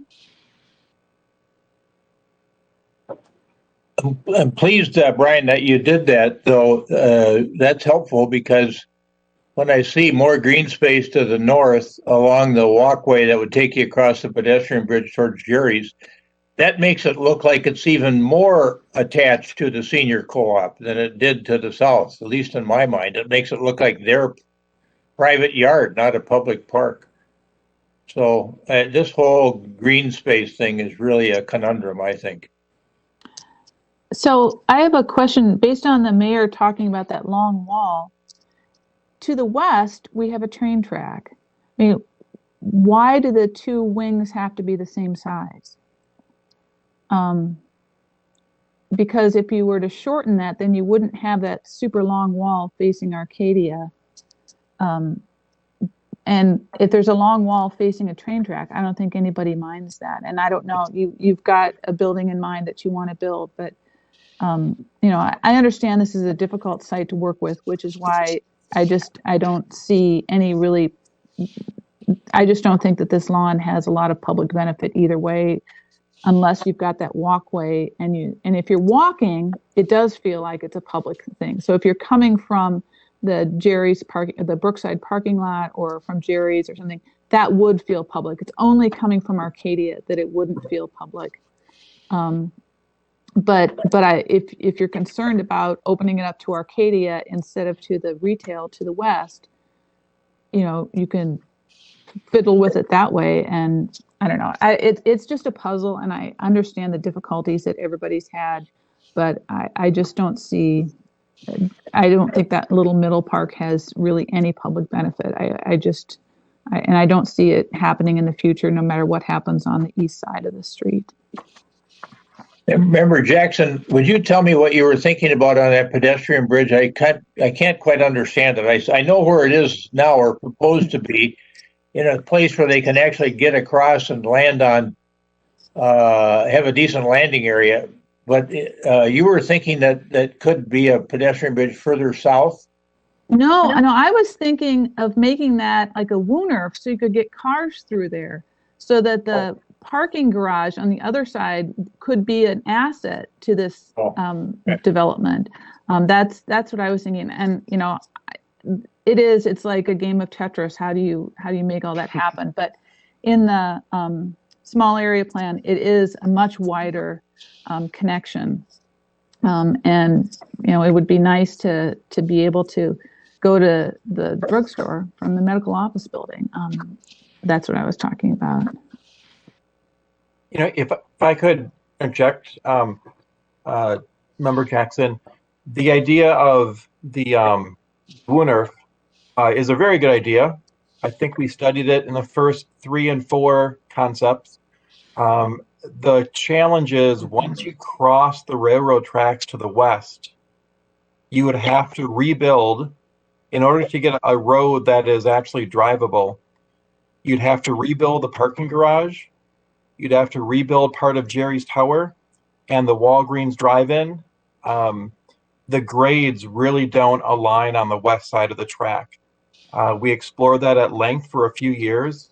And once we actually got into the engineering and looked at the actual elevations that are out there today, we ended up abandoning that.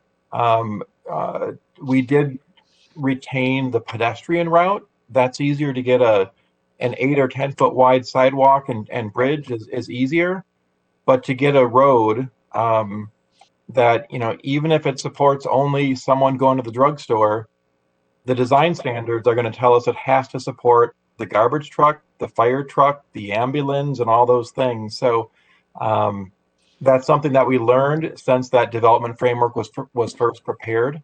And So I don't, yes. Yeah, Bill, I'm sorry to interrupt you. This is going to the top of the parking garage, so going to street level is not possible? We're actually exploring that right now. We are expecting to bring some proposals to the HRA in the upcoming meetings to do the design of that bridge. The concept that we talked about today with the designers was to provide probably a ramp to the top level and some steps to the lower level, and possibly an additional ramp to go towards the Walgreens. The grades make it very challenging, and the one thing that has to remain is that the railroad requires a 22-foot clearance between their railroad track and the bottom of that bridge. So it makes the bridge very, very high, and then you have to land it. You've got to come down somewhere. So we're in the process of figuring that out, but we don't have to tonight. Yeah, with that design, it does not look like someplace I would want to walk, to sort of wander around through the parking garage to get down and everything. It's not, if you wanted to adventure, you could do that, but certainly for convenience, that seems really kind of a bridge to nowhere almost, I guess. But I mean, we've got the public parking garage there, and that's a wonderful asset. But yeah, it's a difficult spot to work with, and I appreciate how hard it is. But I think that bridge actually gets you to a couple different possibilities there. You can get into the jury's office building pretty easily, and then you're right there at Walgreens once you get across the bridge, and then you can walk to the liquor store. So I tend to think that has some benefit. I didn't want my comment about Arcadia Avenue and the long wall being misinterpreted either. I think, you can see at Avador that the wall that faces Eden is long, but there's so much articulation.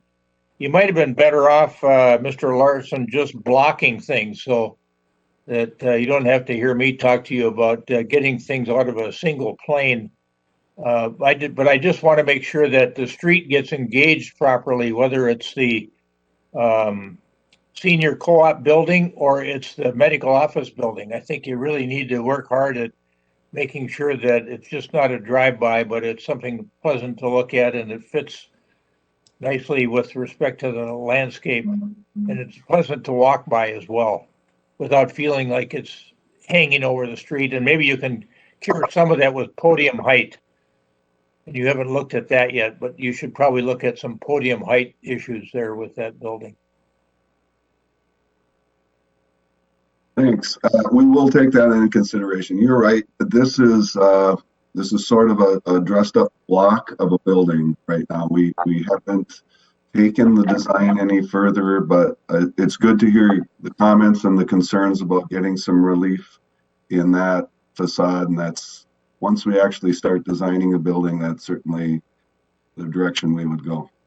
Say, Dave Anderson, so as I read this right, the site plan, you'd have the surface parking lot butting right up against the proposed public park. Mayor, yes, that's a two-level ramp concept. So I think to your question earlier, so below what you see there, that's the upper level of the ramp, the lower levels at grade coming off Eden. And so we have an access point off of Arcadia into that second level of surface parking. So customers and visitors would have a source of convenient parking. And in the healthcare services arena in business, of course, that's important to get your customers conveniently and comfortably to their location. So that would be one solution in providing that. So providing adequate amount of parking and visible, easily found parking was the solution here with this concept. The Plaza Green, and I think where you were headed with it is, could we go to another level of parking below grade, or somehow extend lower level parking to reduce the amount of surface parking? And there may be some potential to look at that. What we've been respectful of is the need on the HUD financing model for the senior cooperative to not commingle the parcels per se. So, in order for that to function as it would typically and move through their process, that ownership parcel has to be pretty distinct. So we could look at ways to do that. I think the mention and the note here, and we've heard it, is, is this Plaza Green easily found? Is it easily accessible? Is it sized enough to have an impact and have relevance? So we're hearing those questions, and I think really we'd like to drive towards how that can be done. Certainly with the improved streetscape on Arcadia and in this improved pedestrian experience, we think that finding your way into that space and making it outstanding is certainly possible. The question is, if it doubled in size in that location, how would people view it? Is it still that it's an issue that it's not in the right location? So, Mayor, in other words, if we just took out that whole level of upper surface parking, say on that north side of the building. Right, that's what I'm thinking. Yeah, that green space, because, could we have a drive in there and somehow expand that green space? We certainly could look at that.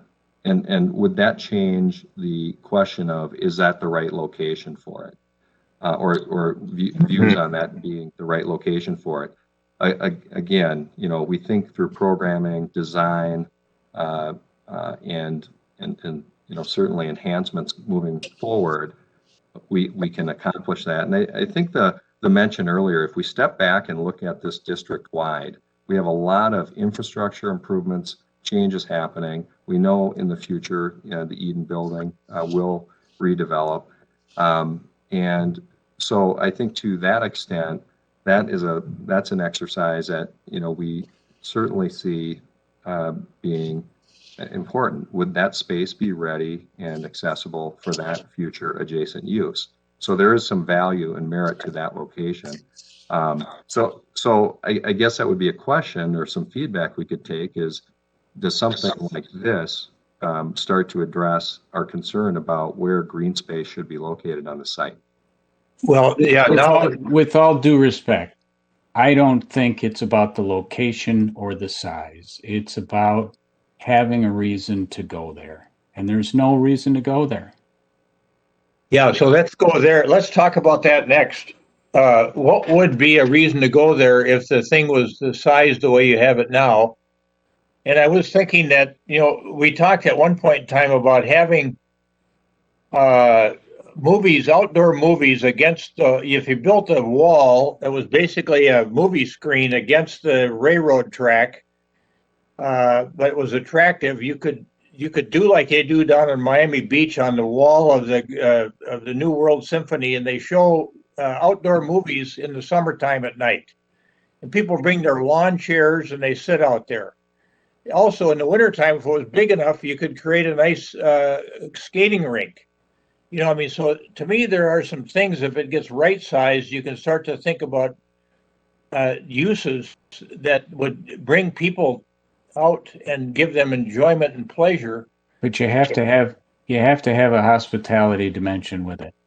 Yeah, then you probably do. And then also, where do they park? If they're not walking in from the neighborhoods, where do they park? Well, that is one of the good things about the bridge, is they can park on that side. Yeah, that's a great point.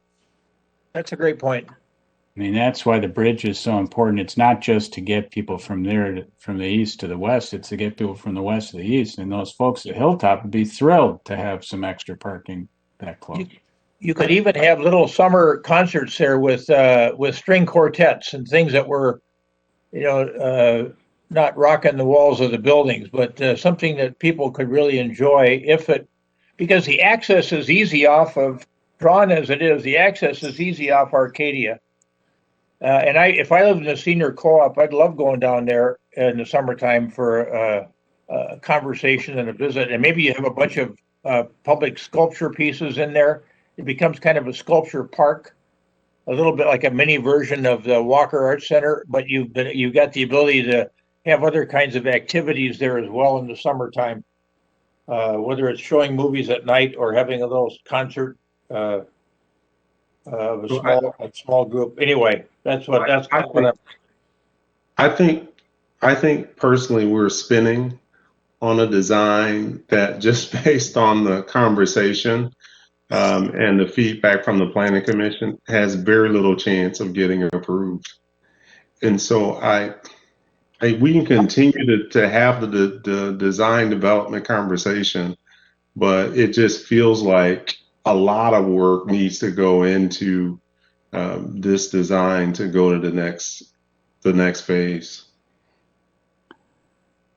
Well, the other alternative is, as I mentioned earlier, the question we should all be thinking about is, why do we need something public there at all? But it doesn't have to be public. It doesn't have to be public, but it has to be something that attracts people as a destination. It doesn't have to be public. Yeah. If it's private, why not make it private and have it be a hospitality venue with a great open lawn that, or whatever kind of attraction, starts to be a place that people want to go. Yeah, there you go. That's a good thought. And then if a medical office building goes in across the street, now you got even more people who might want to go over there, and you got the people from the north, and you got the people from the west. Yeah, I agree. To the south. Or the opposite, maybe we don't want it to be a destination because it's residential. But it's not really residential. No, I mean, there's the co-op is residential and the Avador is residential. Right. That's what yeah. Yeah, it's a residential neighborhood. It's becoming a residential neighborhood, to James's point. And then you got Grandview Square just across the street. Well, I guess, the one question, Mr. Mayor, to your thing is, if all these activities are going to be there, who owns the space? And who is it, and who's responsible for those activities, I guess? And maybe that's not a question for now, but I would think that kind of goes to what Member Staunton was saying, that someone's going to have to pay for those things. And is it for a profit motive or is it for a public motive? It just feels like we need to be able to give better direction to a developer. To me, these conversations are things that we need to talk about offline to be able to be more specific with the developer coming in. I agree. Well, to Member Staunton's point about not having anything public, but having something that provides hospitality, I could actually see these two uses that are proposed there if we use that green space for some hospitality element. I don't know what Member Staunton has in mind, but you did make me think about Britt's Pub, where they have lawn bowling on the top, or, I don't know what the possibilities would be, and I can't tell how much square footage is there, so it's hard for me to tell exactly or offer up any advice. Well, to Member Pierce's point, I don't think we're going to get there tonight. Well, they're hoping to go away with a little bit of direction anyway. Well, I think this is about as much direction as they're going to get. All right. We'll close it up. All right. Well, gentlemen, thank you. I hope you found some value in all of that conversation.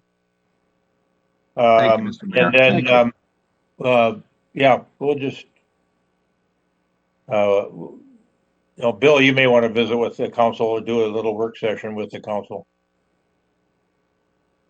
We can address this at a future HRA meeting. All right. Very good. All right. Thanks, everybody.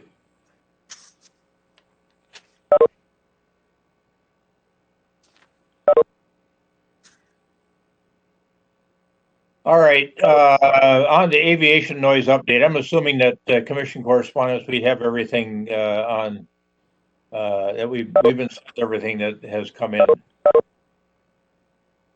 aviation noise update. I think Manager Neil, did you have those notes from former noise oversight committee member Mary Brindle? Can't hear you.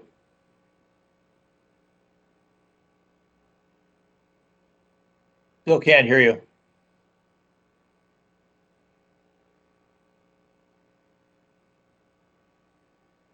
No. How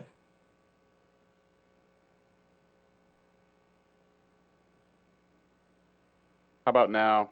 There you go. Yeah, okay. No, I do not have notes from her, but I do have I do have a letter from the MAC that suggests that we do need to appoint our rep again. The cycle is a June 1 to May 30 term, so we need to do that probably at one of our meetings in May. All right. I thought that she sent us some notes, and I don't have them in front of me either. I could go look on my computer a couple weeks ago. Seems like right after our last meeting, she sent us some notes. Maybe you could sure. Do a search quickly while we talk. Mayor and council comments. Member Jackson, you want to lead us off this evening?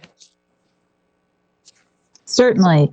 So I guess I just want to start out by acknowledging the amount of tension and stress we've all been through in the last couple of weeks. And I'm sorry that we had to, culminate in looking at this rather, this piece of land that is so hard to resolve. But I know that it's been really hard on the staff to try and prepare for what might have happened today. And I want to acknowledge that. And I think in the general public as well, that it's been hard. And I know that community is very important. And I was just so moved by Ross Bittner's comments about how helpful people were in that process. And I want to remember that this is really a wonderful community, and it's always good to stop and renew our ties to one another, because it had a potential to be a very rocky day today. And I want to thank everybody for their preparedness and their work, especially the staff. And then I wanted to talk a little bit about public service, that, our staff, they're public servants, and that's hard work, and it's hard to face the public every day. And in general, it's a good thing, but sometimes it's very difficult.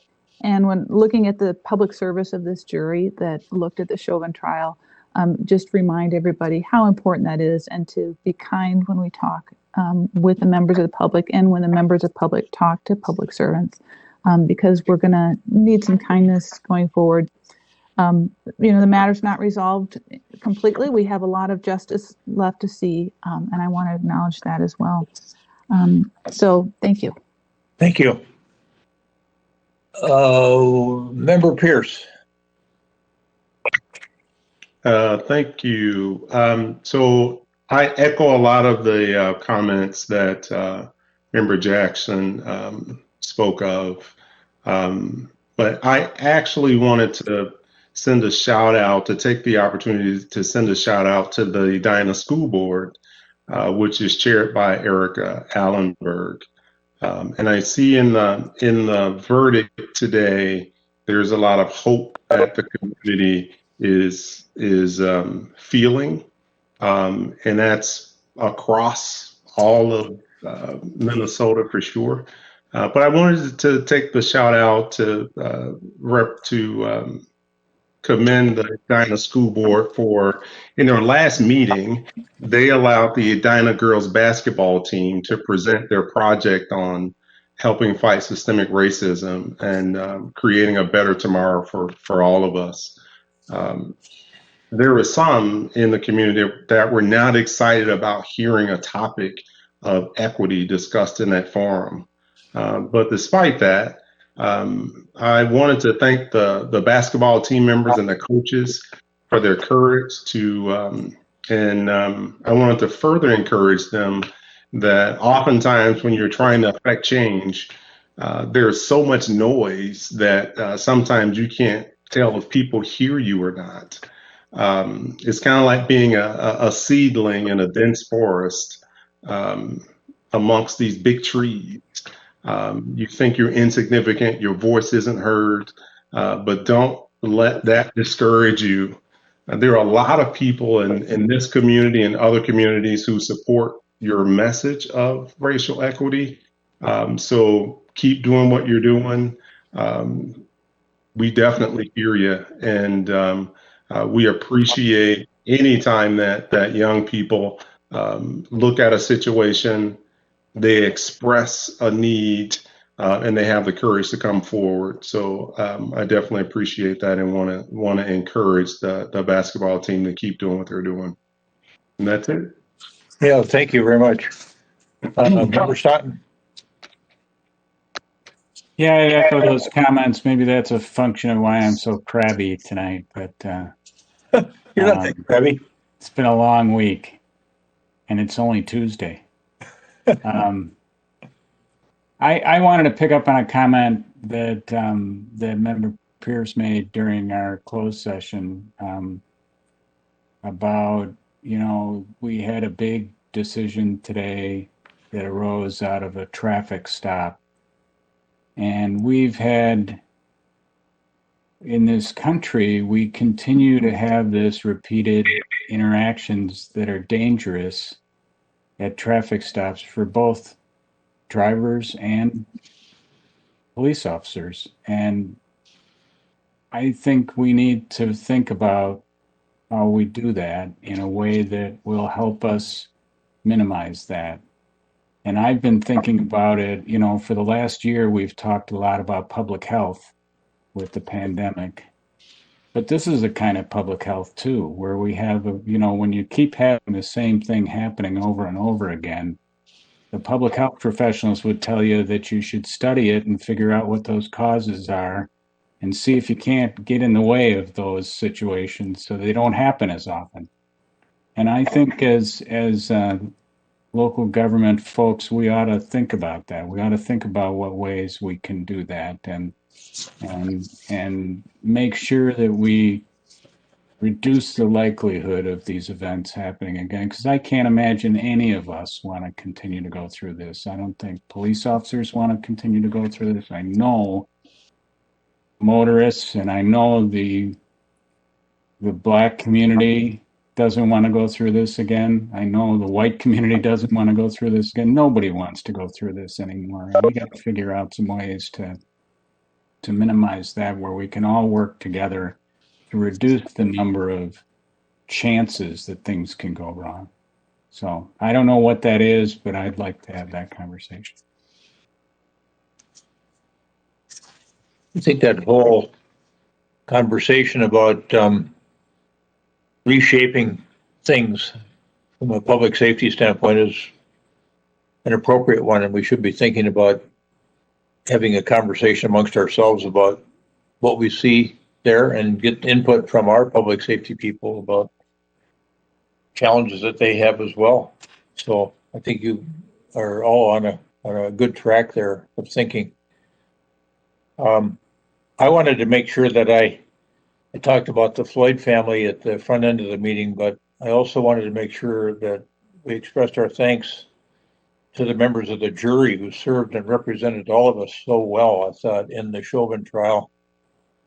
I thought they were careful and thoughtful regarding the facts, and they rendered a verdict on behalf of really our entire community. For over the past year, we've been viewed by the world as part of the problem of racial injustice, and I think our neighbors serving as jurors at least showed that we want to be part of the solution to racial injustice as well.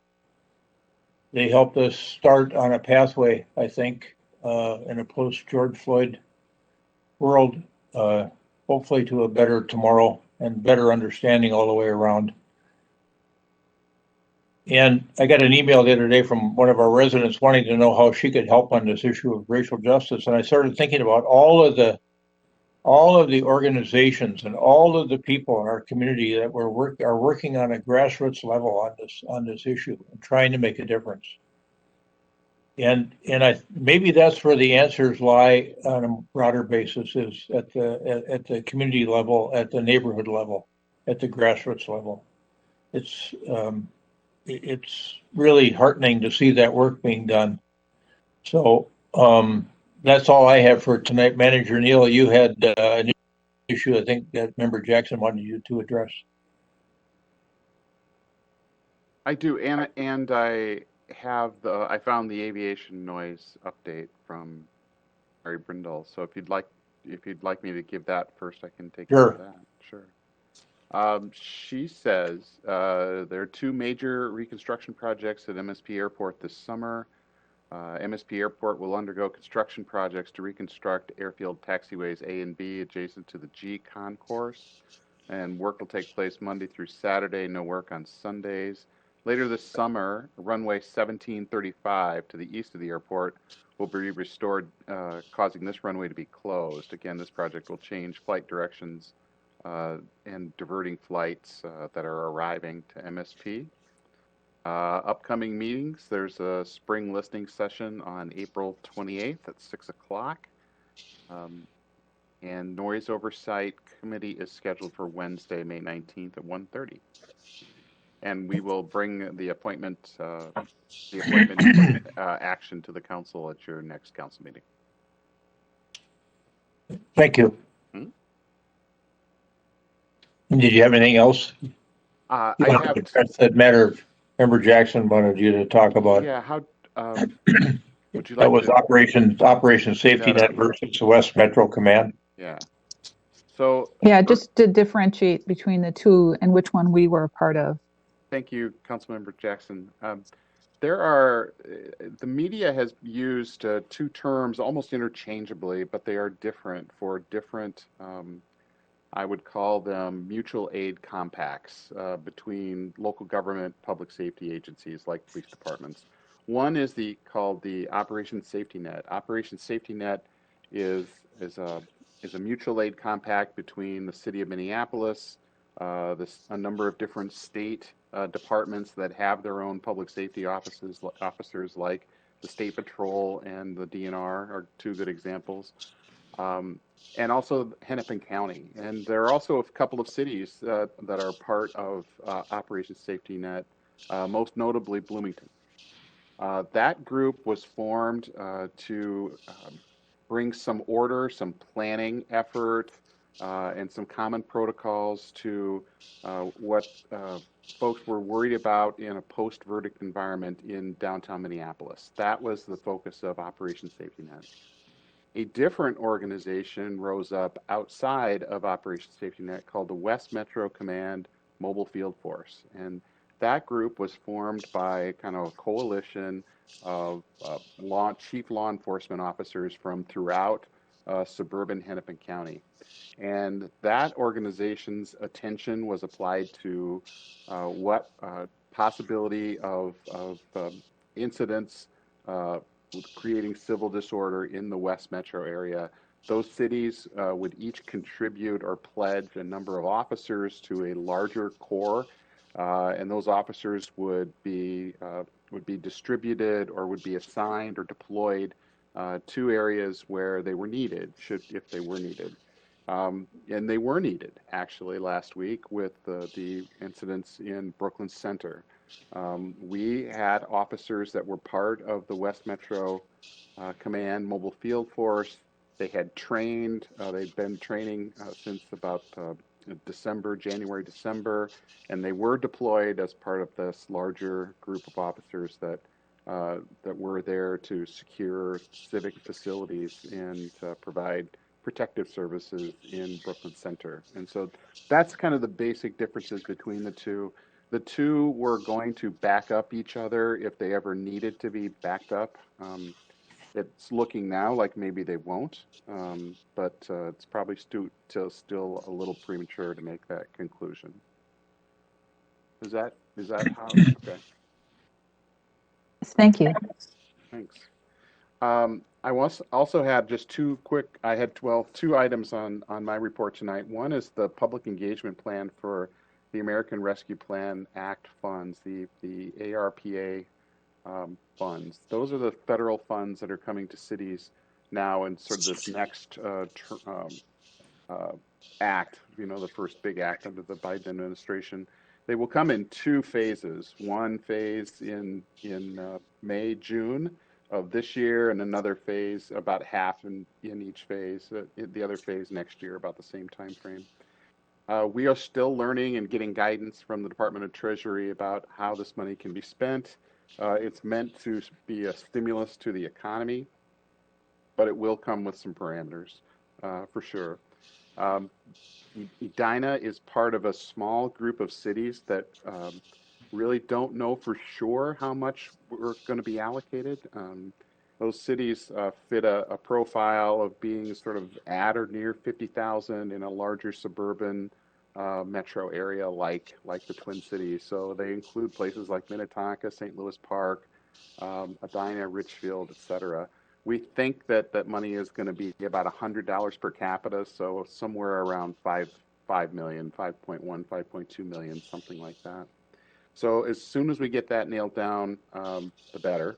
But the public engagement plan was that was developed by Heidi Lee and MJ Lehman, seeks to kind of use our website and as the Better Together website as a way to kind of reach out to people to do a little bit of education about the financial assistance that we're going to get and what's the universe of things we could spend it on, but really to take ideas and input from folks to synthesize that and to bring that back with a recommendation to the council and present it to the council for a review, an approval, amendment, however you choose to move it forward at that point.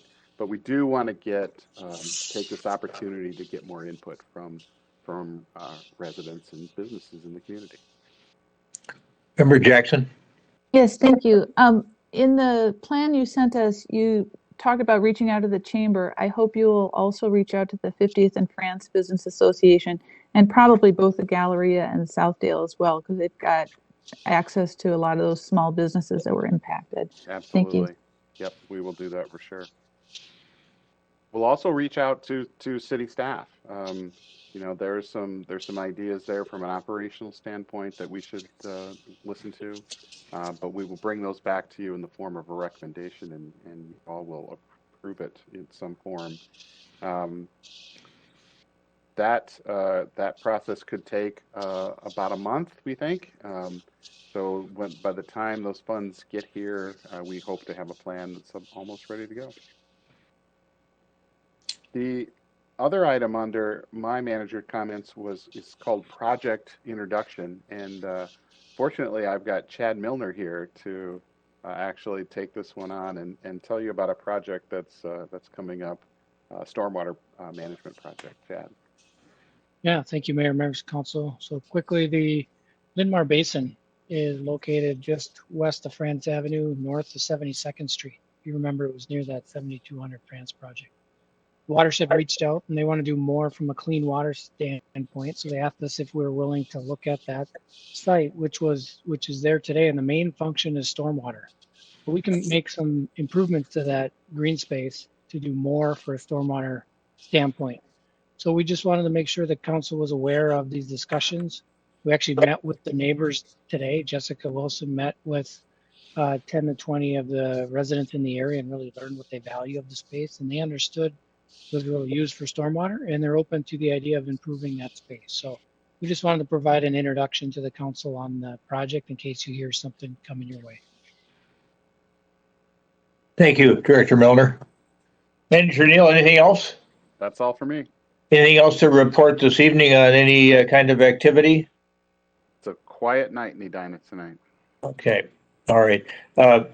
I forgot to mention something Member Pierce caused me to think about, and that is school district related. It would be nice to get either a virtual meeting or an in-person meeting scheduled with the school board. We've gone a long time now without having any interaction with our colleagues. And just a reminder for folks out there that there is a school referendum on May 11th. You can vote now. You can go to City Hall and vote early. And it's a renewal it's a renewal of a tech referendum in part, and then a few other things they're trying to do as well to make sure that we can transport our own kids that are in special needs programs. And then there's some traffic improvements they have to make too. I think some infrastructure improvements, but important that we continue the Edina tradition, I think, of making sure that we get these referenda approved, so we can keep up the high quality of our school district. So some of you may also be getting calls from parents that are expressing some level of periodic frustration with kids in school, part-time, not all the time, back out sometimes, depending on what's happening with COVID and how the district is reading the data. I'm told that the polling that is done by the district typically leads, twice they polled about 10,000 people, and it's 1/3 of the people want the kids out of school, 1/3 want them in, and 1/3 want a hybrid. So there's no easy pathway here. And I know the school board is doing the best they can under the circumstances. So we just need to ask people to be patient, and we'll get through this. And we'll continue having the great sort of school district that we've always had. So thanks for that. Anything else from anybody? Do we have a motion to adjourn? So moved. Second. Second. Member Jackson moves, Member Pierce seconds. Any further discussion? Roll call, please, with respect to the motion to adjourn. Councilmember Pierce, Aye. Councilmember Staunton, Aye. Councilmember Jackson, Aye. Mayor Hovland. Aye. We stand adjourned. Thank you. Good night. Good night.